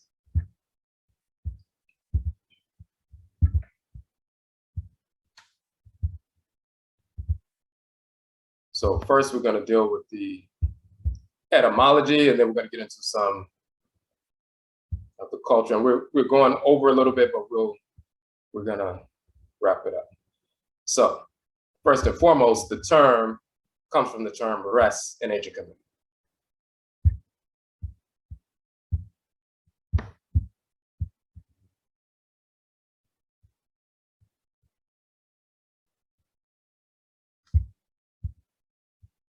All right.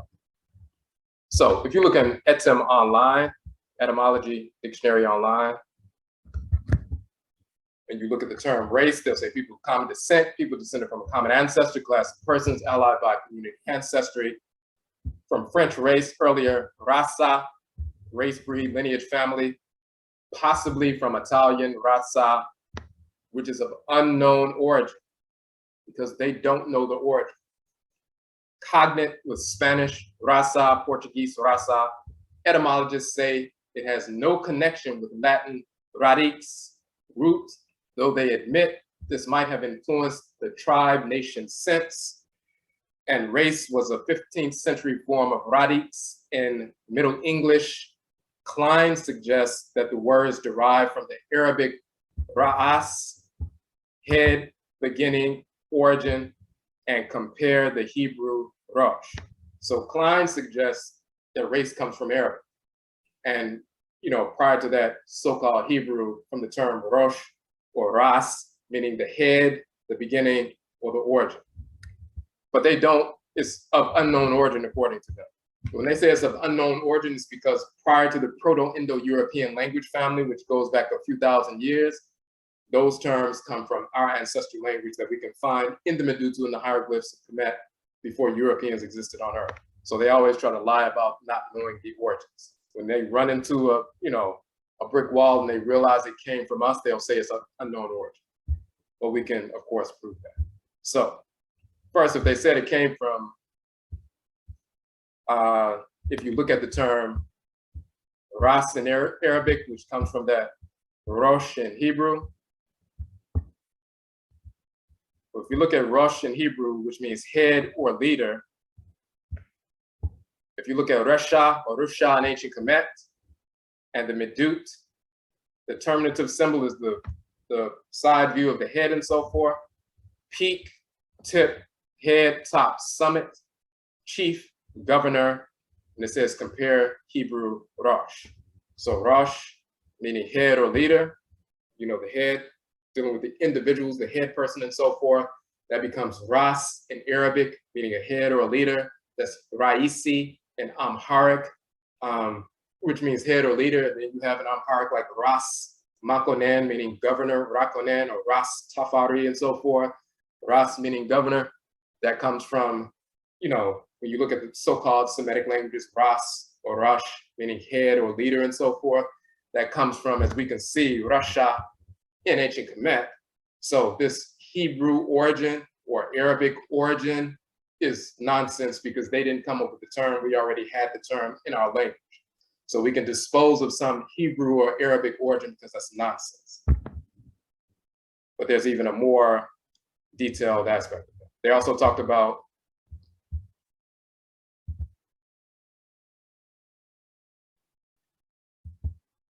etymologists say it has no connection to the Latin radix, root, even though they admit this might have influenced the tribe nation sense. So let's look at the origin of the term root. And when you look at the origin of the term root, it comes from rad in the Proto-Indo-European language phylum, the root meaning branch or root. It forms all a part of eradicate or eradication, irredicible and so forth, radical, radicant, all of that, radish. It is the hypothetical source of evidence for its existence provided by Greek ritsa. So that, Latin, radix, root, radish, all of that. When you look in ancient Kemet, in the old dictionary, the hand with the open palm is written with a T with a dot under it. That's the transliteration of the D sound. So that's not rutu, it's rudu, rudu. What does rudu mean in ancient Kemet? Healthy growing plants, shoots of a plant. So rudu in ancient Kemet eventually becomes root in English, but that comes from radi, Rudu becomes Rudux and Radix in Latin and so forth. This is where they get that from. So even though they said it wasn't related, but it has something to do with tribe and nation, and the Latin term Radix and so forth, or Radish, that comes from Rudu and ancient Kemet. So that term as well doesn't come from Europeans either.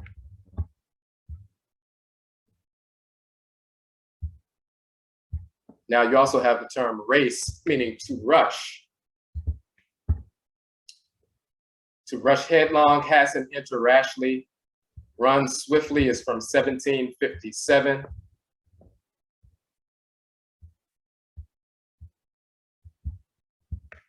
But originally, wise race, more or less particular sense of race, which then denoted any forward movement of or swift running from the Old Norse ras in its sense of a rushing of water.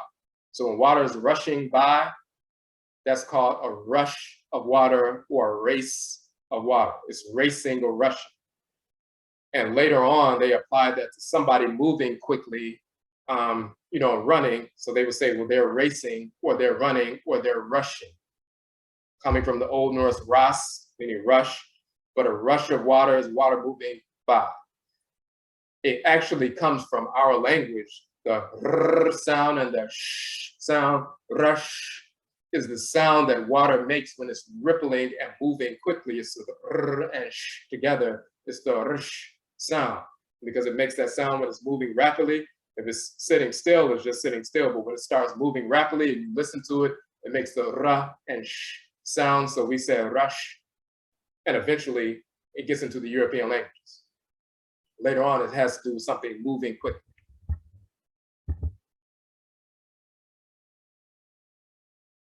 Because it's water moving quickly and so forth, and it has to do with, that water. The other term for rush is plant growing in a marshy ground, having leaves that grow as stiff, pithy, or hollow stalks. Middle English, rish, rut, resh, rush, rosh, and so forth. The remarkable variations in the vowel of this word make its precise history far from clear.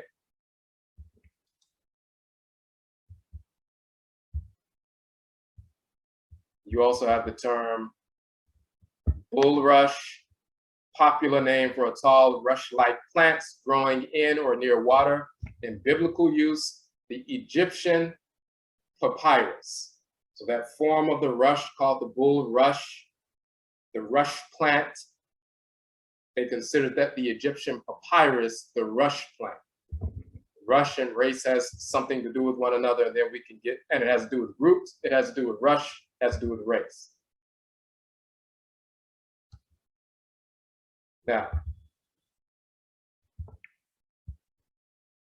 when we look at rush, water rushing, but also a rush plant coming out of that marshy water, race having to do with rush, but also having to do with the root, rudu, and so forth, then we can pull it all together in our cosmology, which they can't do. These are separate terms for them, but for us, they're all related to the same thing.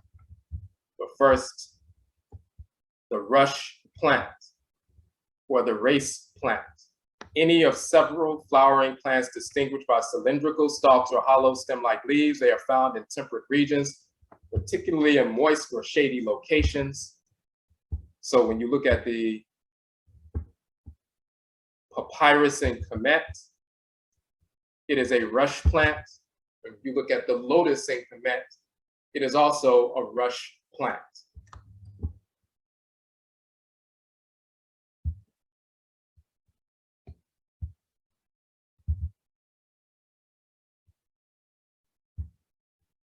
And the term rush is a corruption of rus, and the plural is a russut or russut. This is the reed plant. This is the lotus, the southern planet of Kemet and so forth, and this is a bundle of reeds. It's the term for reeds. But then we get into the cosmological aspect. And the cosmology pulls it all together.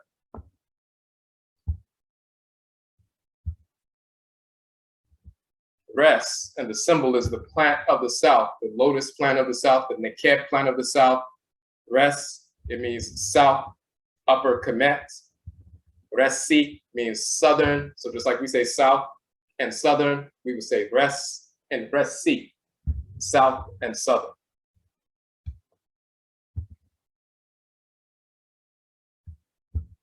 But we also have Resiu, the southern tribes, the peoples in the south. Our cosmology states that the people of ancient Kemet originated in the south. They are the southerners in ancient Khanit, Nubia, and then they migrated up north and settled Kemet. Kemet was called the gift of the Nile by the Greeks. They reported on communicating with the priests in Kemet. And they said northern Kemet was underwater. And then when, the flood came and began to deposit black silt, on the banks of the river, eventually the northern land was filled in. And then you had the northern land of Kemet that was finally filled in. But they would say Egypt was the gift of the Nile because the Nile came from the south, came through Nubia and so forth. And then as the Nile carried black silt in its waters every year, it would just deposit. And once the flood waters receded, then there was earth that had been deposited, and now you have a landmass where previously it was like a swamp land, everything was underwater. But because the Nile kept coming and bringing that land, the water from the south, but also the land from the south to fill in the north, then now you had a landmass that people could actually live on in the north. So, but we came from the south. So we're Resiu, the southern people.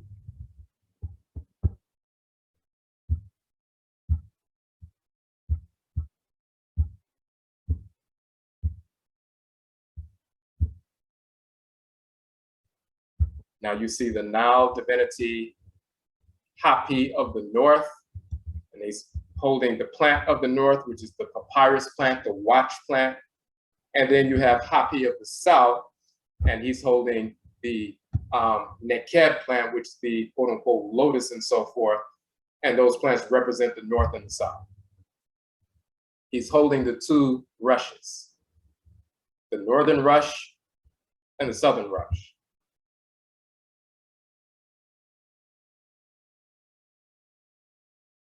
And we also have Met means north, just like we have Res means south, Met means north. Met is the northland, the delta, Mehit, the northland, the delta, northern. But the word Meh means to fill full, to be full, filled, to be occupied with. It means to fill up. That's because the northern land was underwater.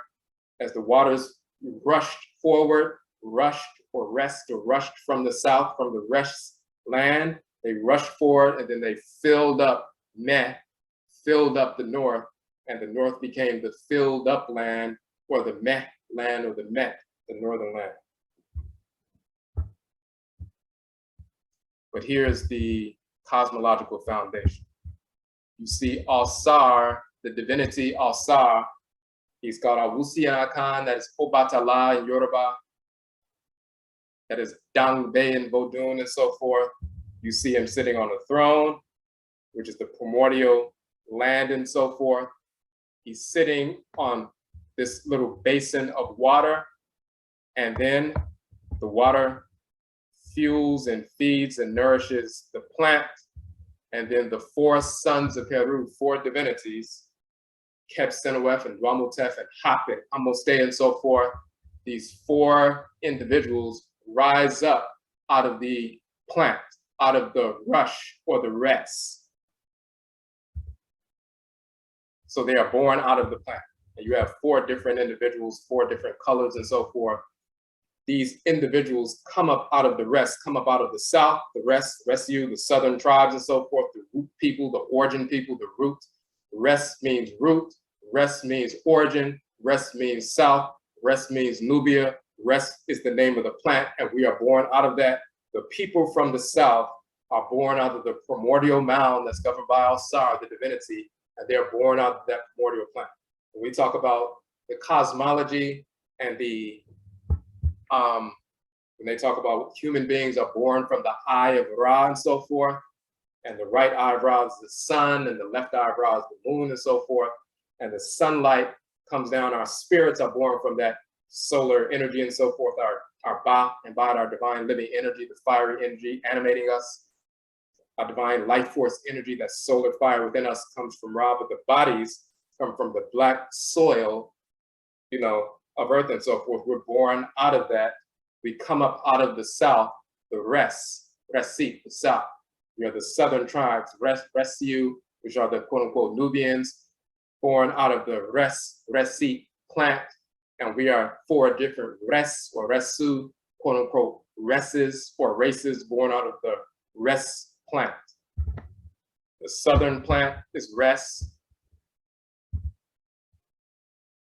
Of course, you have Resu, the god of the south, Resit, the goddess of the south, and so forth. But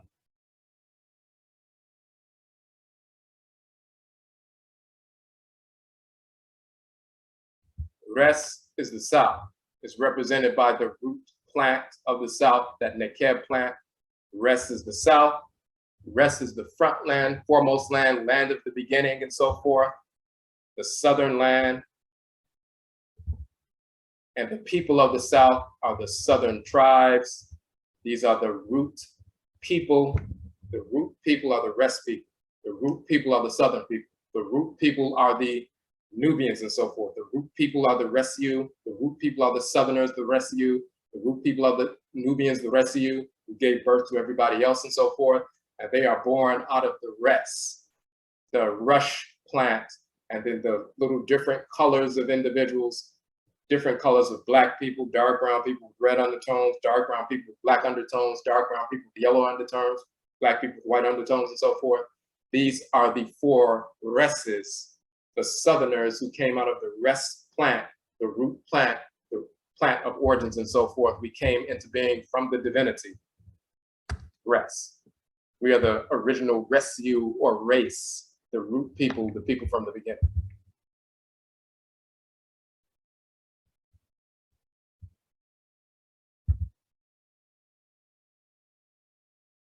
Now,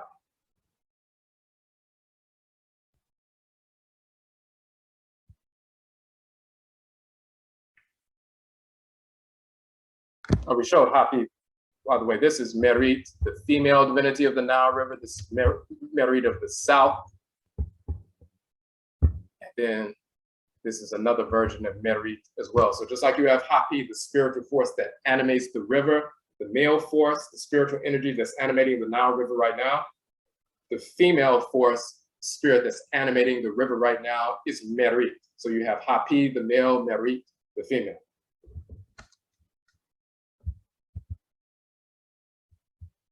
Now let's pull up the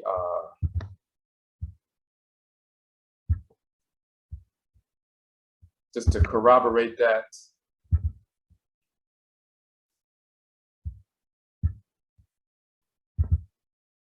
In the Zulu tradition,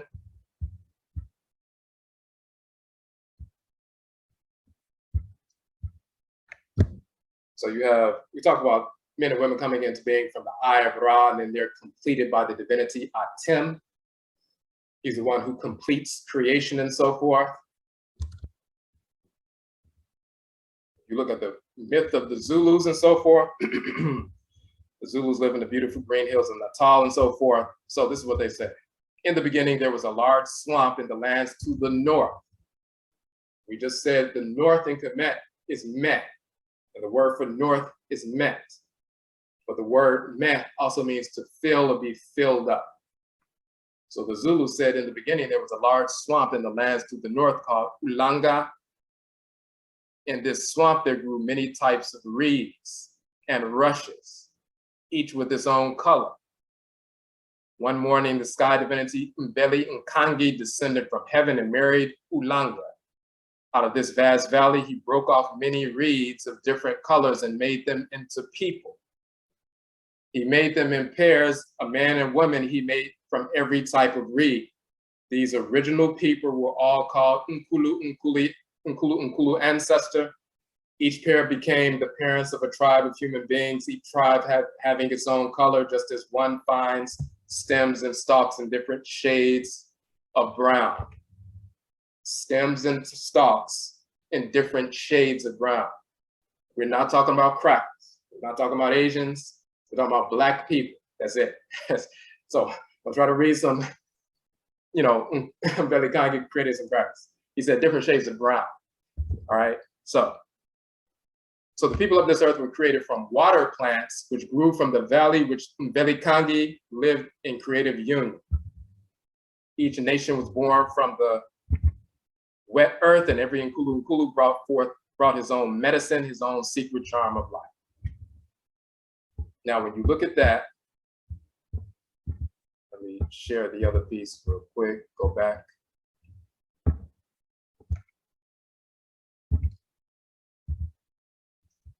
All right. Talking about born from water plants. This is the water that the divinity Asar is sitting upon. This is the water plant, which is the rest plant, and the Resiu, the Nubians, the people of the south, Resiu, the root people, Resiu, the southerners, Resiu, coming from the rest plant, are the different Resiu of the different races or races.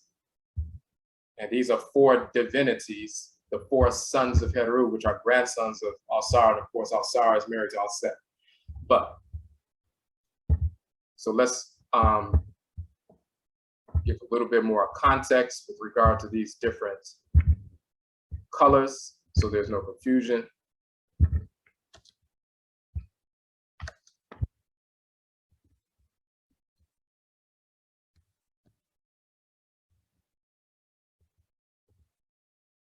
And there are a couple of things we want to pull out, so I'm going to put this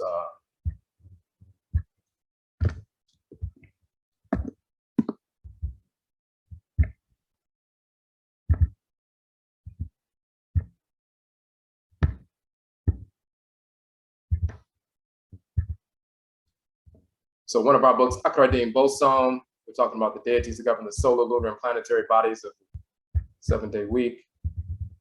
And in this volume, we talk about Asar and Aset, and Akhan, that's Awusi and Adjoa. But in the beginning, we're talking about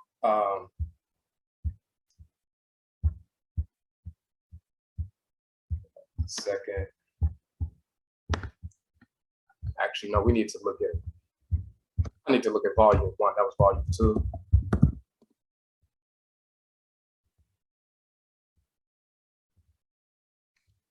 Okay, so we need to look at volume 1. And if you're not seeing volume 1, let me know in the chat room. But we were talking about the land of the south. And I just wanted to bring this portion in.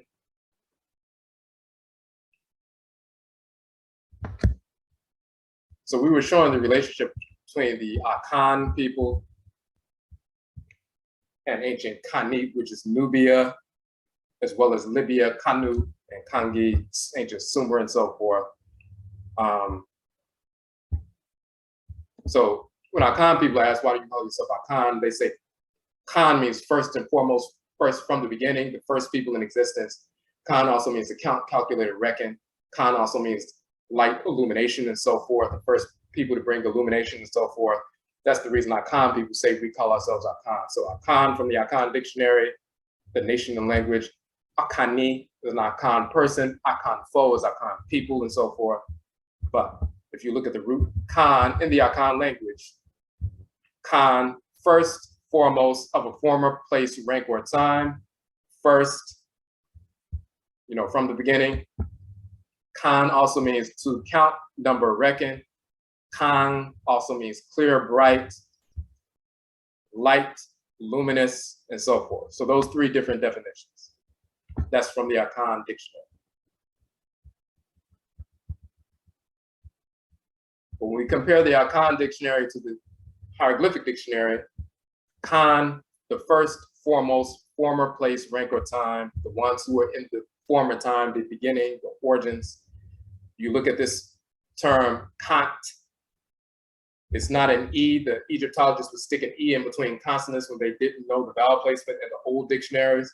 In the current dictionaries, they wouldn't put an E there. They just put the consonants, the cuss sound and the N sound and the T sound, and that's it.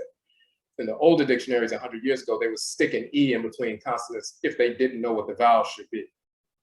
So it's really the K sound, N sound, and T sound, Klint, but they didn't know if it was Kant or Kont or Kint or Kunt, or they didn't know what it was. We know this should be Kant. Why? Because if Khan means the first, foremost, former place, former rank and time, well, Kant in the front, in the forepart, before, formerly, previously, in advance, the beginning, land south of Egypt. So that's first, foremost, from the beginning, the same word with the same meaning. The Khantiu are the dwellers in the south, the Nubians. They're the people, the first people. Khan, the front land, the south. Khanutiu, the inland folk, peoples or tribes of the interior. Khanti, the Nubian frontier, land in the Sudan. So Khan means the first, foremost, from the beginning. In Akhan, when we call ourselves that, the Akhan people are the first, foremost, from the beginning, Khan. But in ancient Kemet, Khan are the first, foremost people because the front land, foremost land, land of the beginning, the former previous origin land is Khan land, which is a title of ancient Nubia. Nubia comes from Nubit in ancient Kemet, and Nubit was corrupted into Nubia, but Nubit means the golden ones. The term Nub means gold, the golden people, the people of the gold, light, children of the sun and all that. But Nubit was an ancient nome in the first division of Kemet. And the borders changed, but that was part of Nubia in the first, nome of Kemet, or Sepah. But Nubia is called Khan. The descriptive title of Nubit or Nubia is the Khan land, the first land, foremost land, land of the beginning, the Nubian frontier. So Akhani, a man of Akhan descent, Khanitiu, dwellers in the south, the Nubians. We have Khan, also means to count, number, or reckon. And this is not Fennu, but the tethered rope, as you can see here. In the Coptic dialect, you see this symbol here, that's the Ka sound. That tethered rope is the Ka sound, so it's not Fennu, it's Kanu. It means to count, to reckon. Just like in the Akhan language, Khan means to count, to reckon. And then once again, you see the tethered rope again. So it's not Fennu, it's Kanu. It says the Libyans, those people who live west of Kemet. So the people who live west of Kemet, archaeologists now call them the C group Nubians, the Western Nubians who live west of Kemet. And then you have C group Nubians who live south of Kemet in what is now Sudan. So you had Nubians to the south, and you had Nubians in the Western desert, which is west of Kemet, that are now called Libyans. They were called Libyans in ancient times. Libya is still there now, even though it's overrun with Arabs. But those in the Western desert are the C group Nubians in the west and the C group Nubians in the south. That's what archaeologists call them, the C group Nubians. In ancient Kemet, the ones in the south, the Nubians of the south, they spelled their name Khantiu, Akhanitiu. And the ones in the west, it's not TH, but it's the Ka sound, it's Kanu. They called themselves Kanu, the Libyans. Later called Libyans by the Greeks. Khan, clear, bright, light, luminous, and that term, Kahan, to sparkle, scintillate, glitter, or shine. And that's the spelling of the name of the Libyans. So you have Khan, meaning to count, number, reckon. Kanu, to count, to reckon. Khani, person of Akhan descent. Kanu, the Libyans, which are the Western Nubians. Khanitiu, the Southern Nubians, and so forth. And then Tennu, which is also Kanu, is Libya.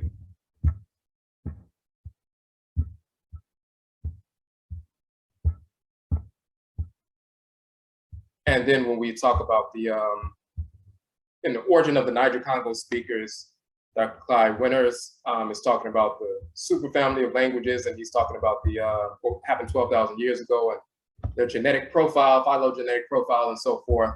But he's talking about those C group Nubians, talking about the C group culture items and the people of Tasseti, Nubia. The C group people were the Proto-Saharan or Niger-Congo speakers who occupied the Sudan and the Fezzan regions between 3700 to 1300 BCE. So he's talking about the people south of Kemet and west of Kemet, the C group Nubians, the Khanitiu or Khaniu in the south, and the Khanu Nubians in the west.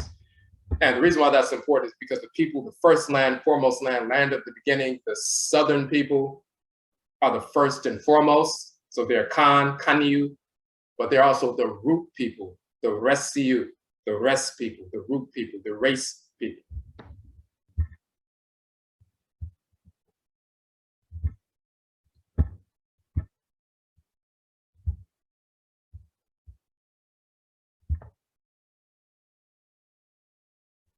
Okay, so let me see this. So the final portion that we want to touch on just to corroborate this information is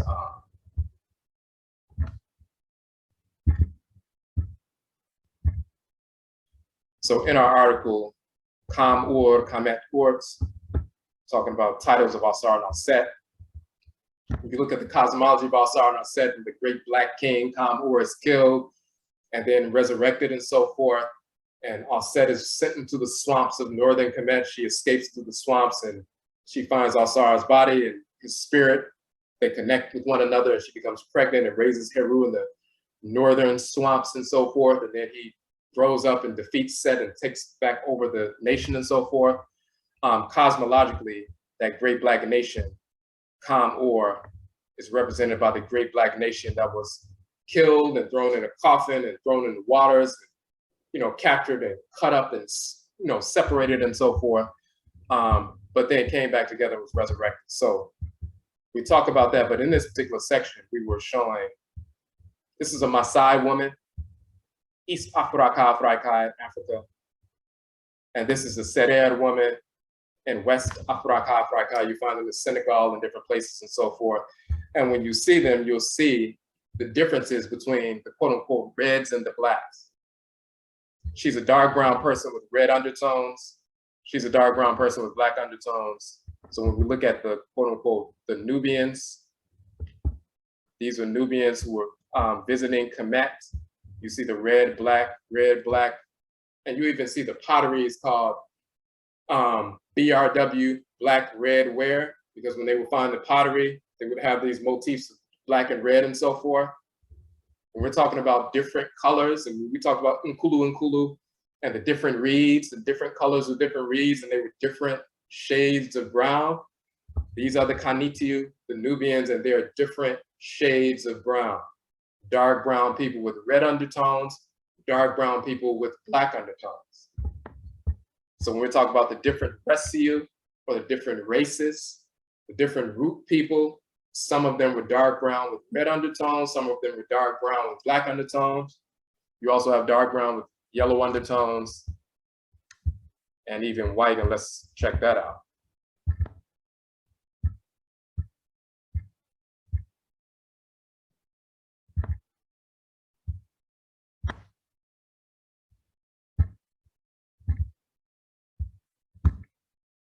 If you look at the Khoisan people, the San, Bushmen and Bushwomen and so forth, who they are the ones who first migrated, out of Afuraitkai to the east and settled in Asia.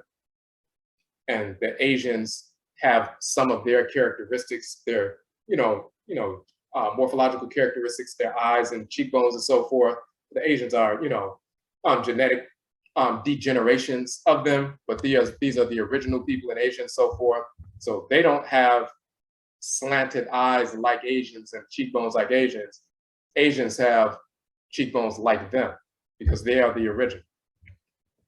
But when living in the Kalahari Desert in southern Afuraitkai, it is the desert and it's in Afuraitkai, Africa. But at nighttime, in certain times of the year, the temperatures can get up to freezing in the desert in Afuraitkai. So they're brown people with yellow undertones. And then you also have, of course,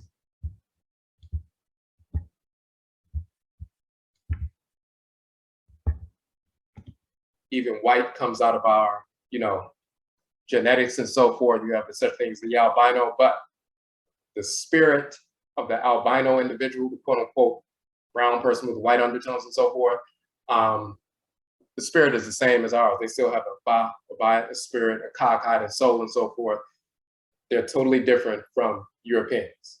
Just like you have natural healthy cells, and some become disfigured and become cancerous, Europeans are the cancerous cells in the body of Black humanity. They're disfigured, they're no longer like the other cells, and they no longer function as the other cells. But the albino, they may have a condition externally, but spiritually they're the same as all the rest of us. They're still brothers and sisters, Afuraitkaitnut people. I want to bring something up real quick.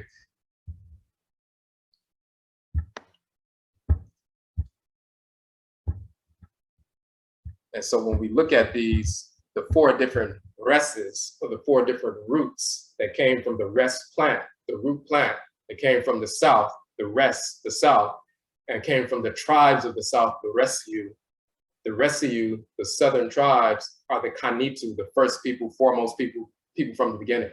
They're the Nubians, they are the origin people, the root people, the southern people, the rest people who came out of the rest plant, like Nkulu coming out of the plant, the reeds, and the different reeds became people in different shades of brown and came into being and so forth. That's them. So the different races are the different races, and that's us. And the different deities that govern our people and our spiritual head and so forth, we have different characteristics based on the deities that govern us.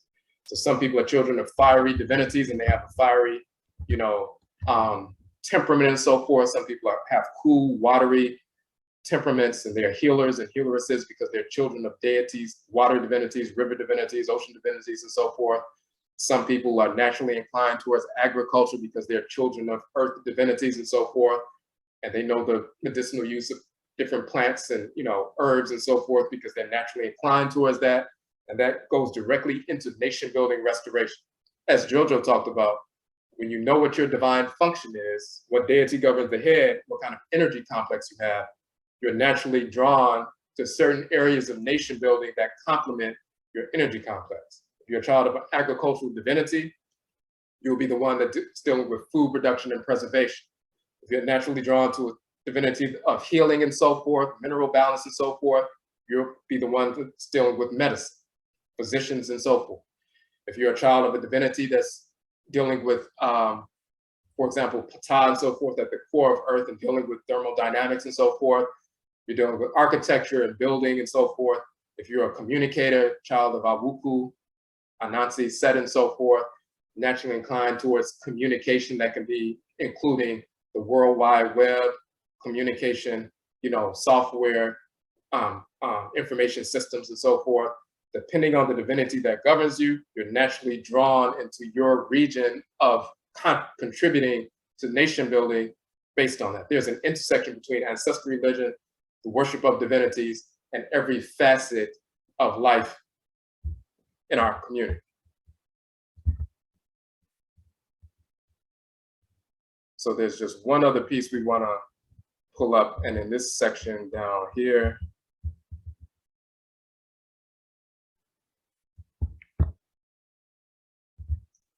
and then we'll be done.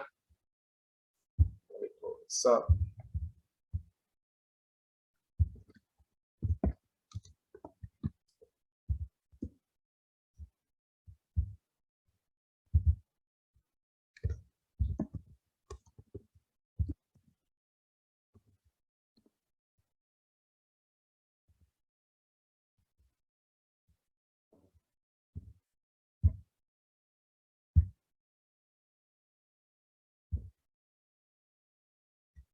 And give me 1 second, I want to pull up another piece as well. So just give me a second here.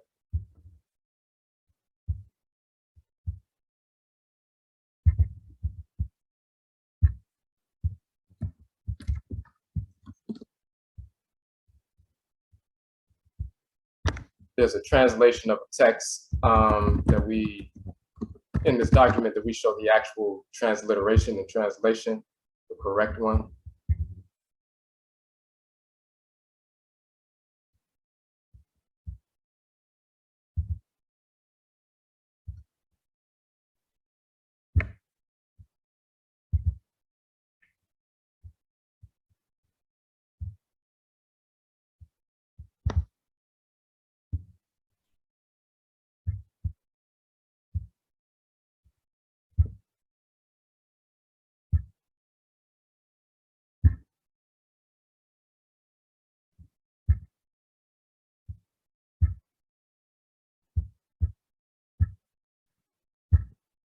And there's a great hymn to the Aten that we want to look at. And this is the portion I want to pull up.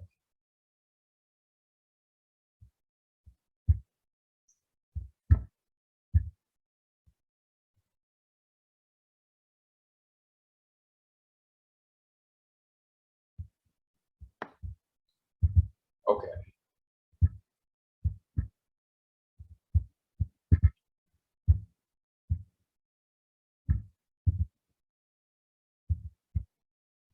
So when people talk about Akhenaten, the Ptah or Pharaoh Akhenaten, and him, you know, quote unquote, worshiping the Aten.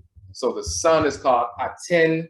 The male divinity of the sun is called Aten in ancient Kemet.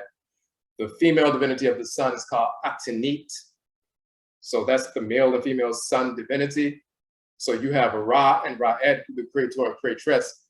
They created the sun, the Aten and Atenit, and they utilized that as well as other stars to transmit their spiritual energy. But Ra is not the sun god, Ra is not the sun goddess.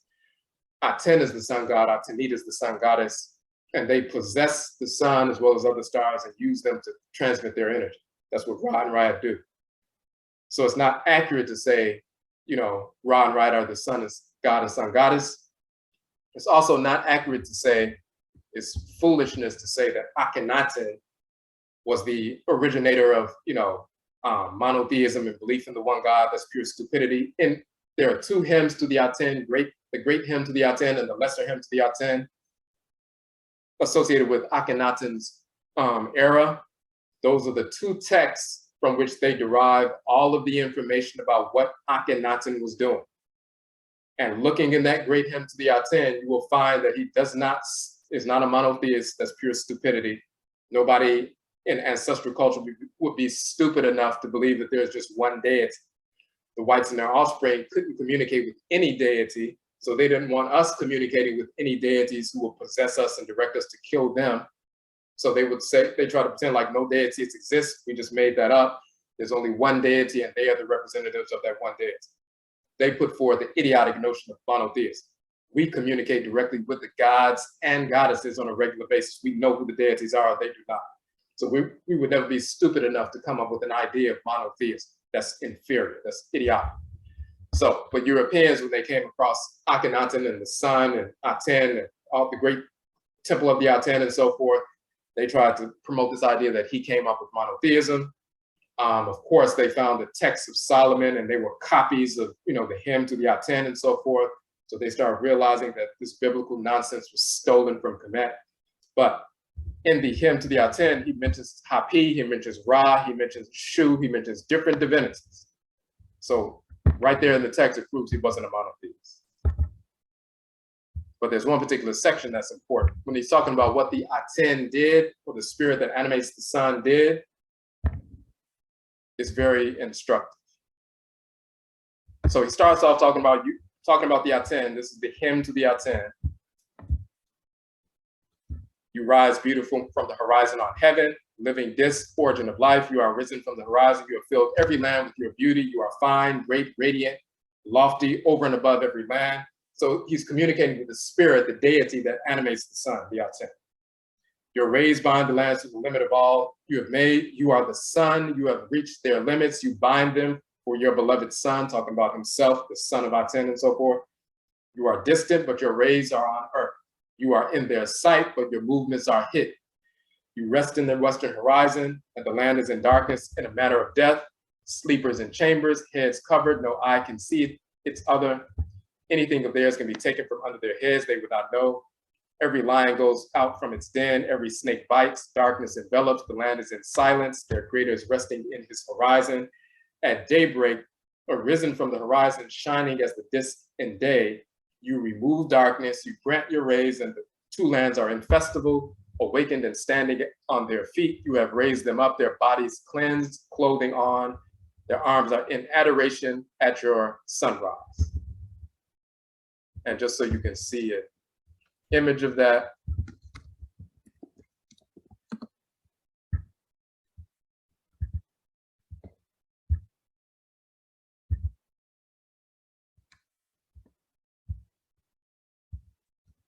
And you see here Akhenaten and Nefertiti, queen, and they are sitting under the sun, and the sun's rays are reaching down and touching them and so forth. So you see that in their temples and shrines and so forth. But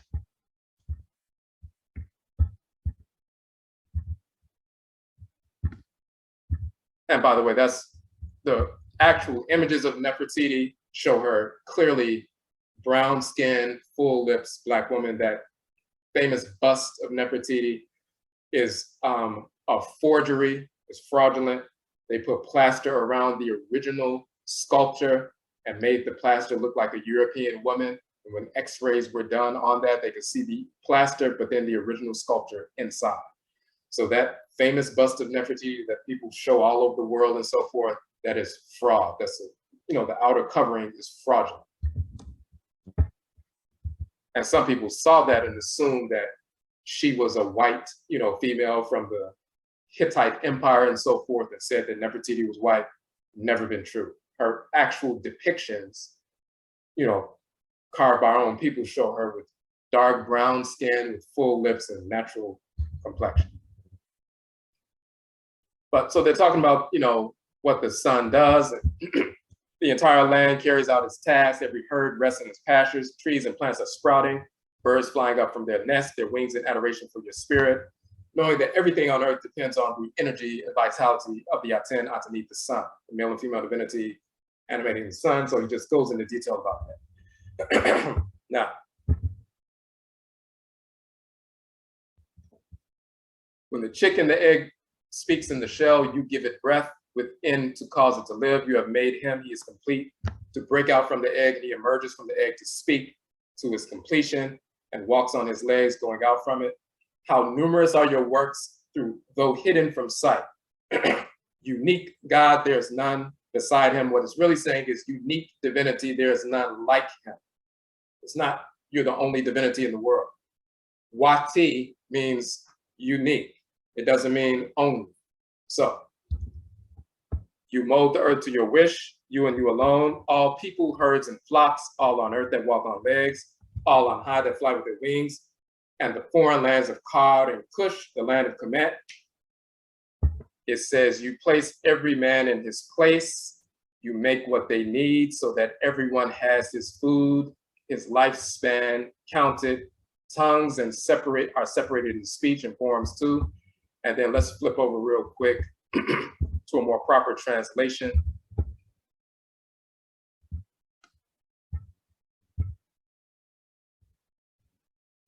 And this is an image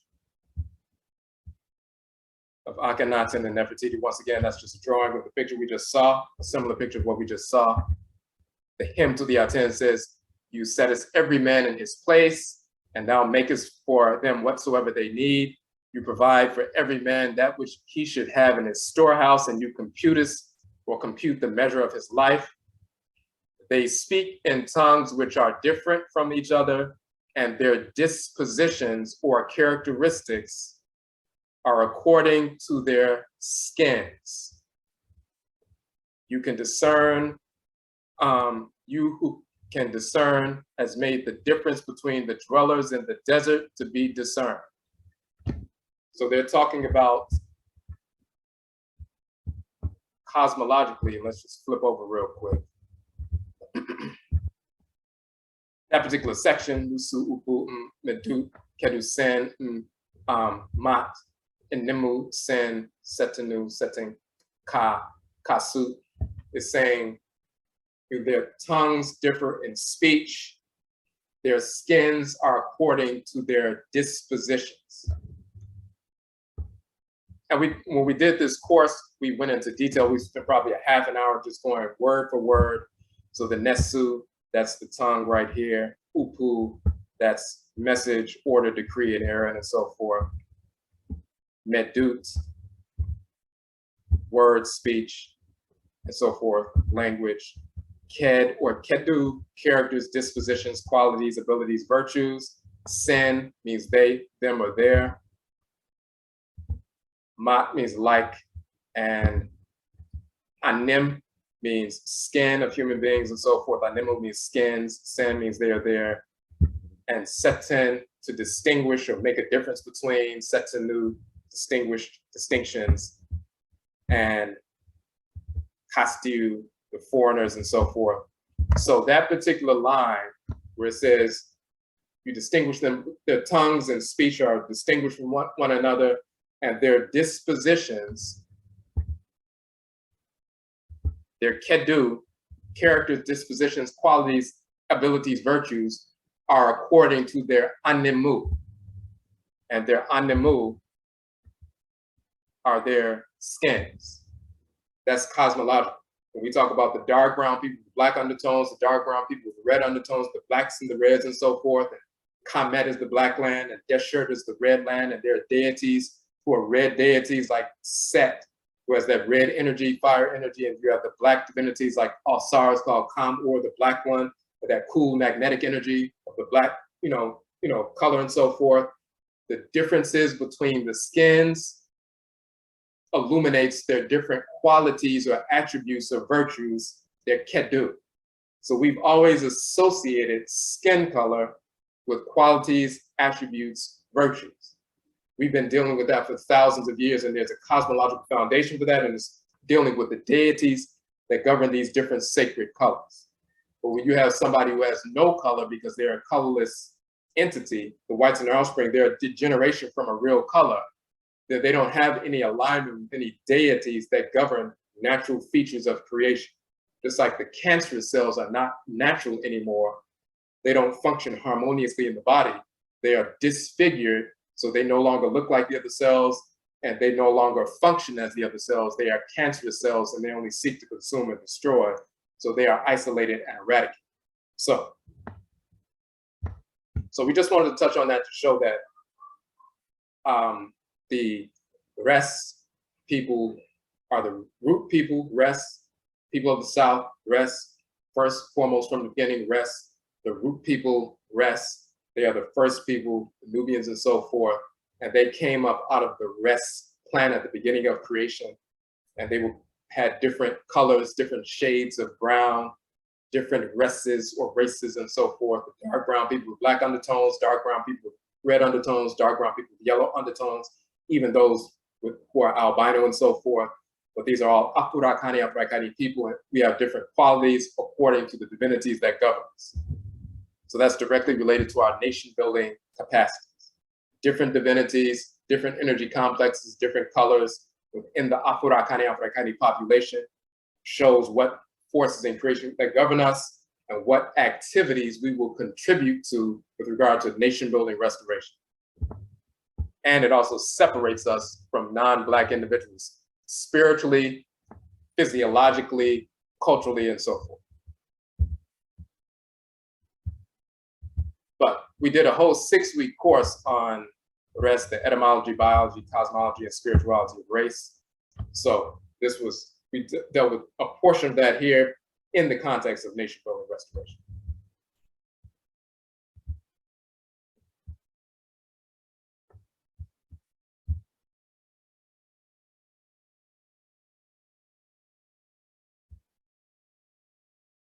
Yes, that anem is the root word for animal, animated, and so forth. Yeah. Okay.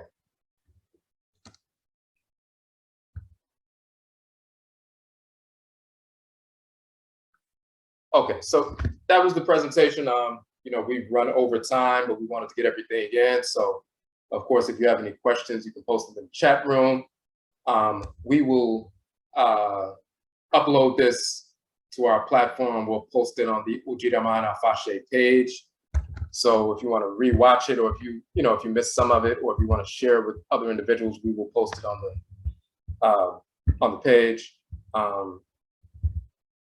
We also want to show one of the things that's coming up.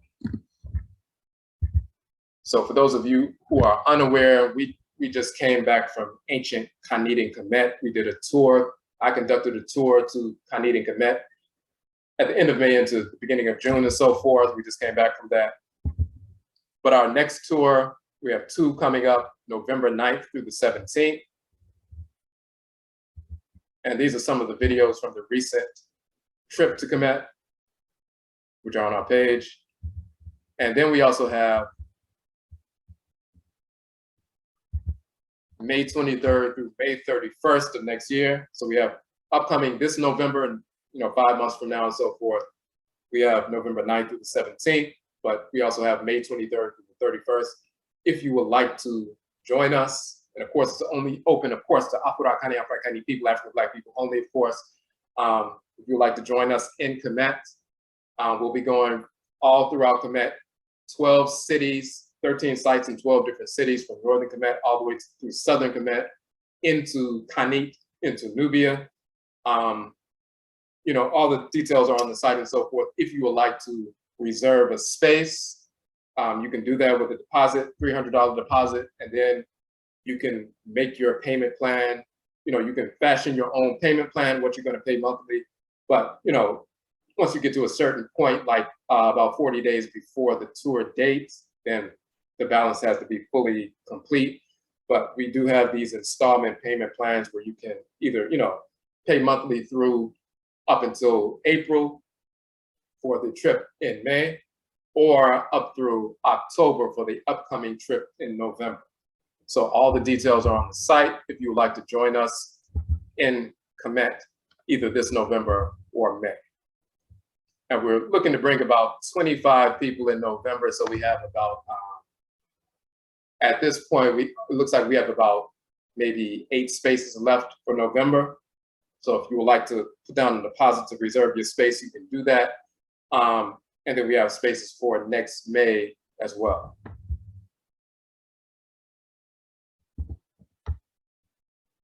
All right. Okay, so I just want to, before we end, I just want to check the chat room, make sure we didn't miss anything. Ooh, excuse me. All right.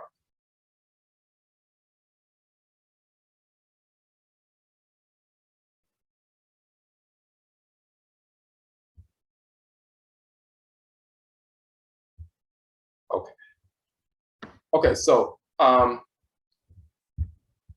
want to thank everybody for tuning in. Yet I'll say to Amma and Jojo for presenting.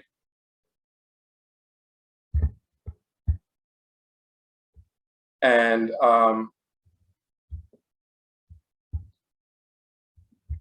okay, there's a question about ODWIRAMAN. So when we talk about ODWIRAMAN as the purified nation, on one hand, that's a designation for Black people in the Western Hemisphere. We're part of the purified nation. Now, as far as, formal, positions within that, that has to do with people who've been involved in the work and so forth for a number of years.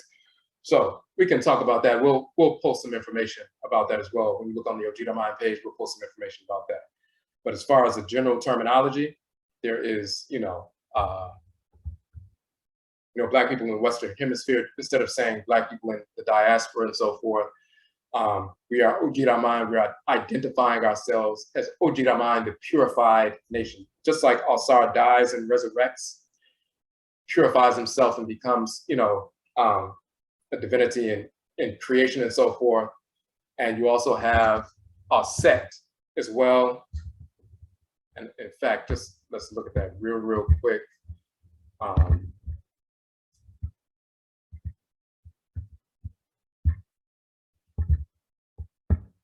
We mentioned this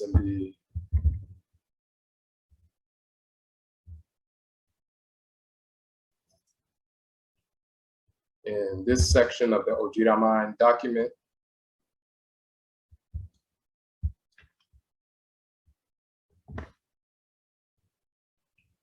If you look on page 4, we were talking about Epo Abenan Boson Po, the male and female divinity of the ocean, which nourishes us, their natural sacred shrines for the spirits of our direct blood ancestresses and ancestors. We say that Afurakani people comprise a world body, and within that world body are collectives of various cells functioning together as organs. And we say ODWIRAMAN, the purified nation of Afurakani people in the West, are a manifestation of that collective. We have died and resurrected like the Aboson deity Al-Sar, who after his purification and resurrection was designated Khaniti Amintiu, the chief head of those in the West. We have restored ourselves like the Abosom deity Set, who after her expulsion from Kemet found Alsar, united with him and facilitated his resurrection. She ultimately conceived and gave birth to Kheru, who restored the order to nation, purification through revolution, resolution. So through, uniting with Alsar, they give birth to Kheru. Kheru grows up, but then he wages war to remove Set and the followers and so forth. So there's purification, but that purification is through revolution and resolution. It's not just spiritual purification. Part of purification is eradicating cancerous cells militarily, and that military includes chemical and biological warfare. We talked about that last year. You can look at the piece we did on that at ODWIRAMAN, but we talked about hoodoo, juju, voodoo, root work is part of that and so forth. Just like we could heal ourselves with root work and so forth. We would also poison the enemies, poison the slave masters and so forth, so-called slave masters, kill them with chemical and biological warfare. That's what the root work established precedent for that. And just like we did that in the past, we have the capacity to do that today by establishing chemical and biological warfare, creating these viral agents that can wipe out millions of our enemies. And we've seen an example of that with this so-called pandemic, where one hybrid created manufactured virus shuts down 75% of the world. But we have the capacity to do the same thing within our root work traditions.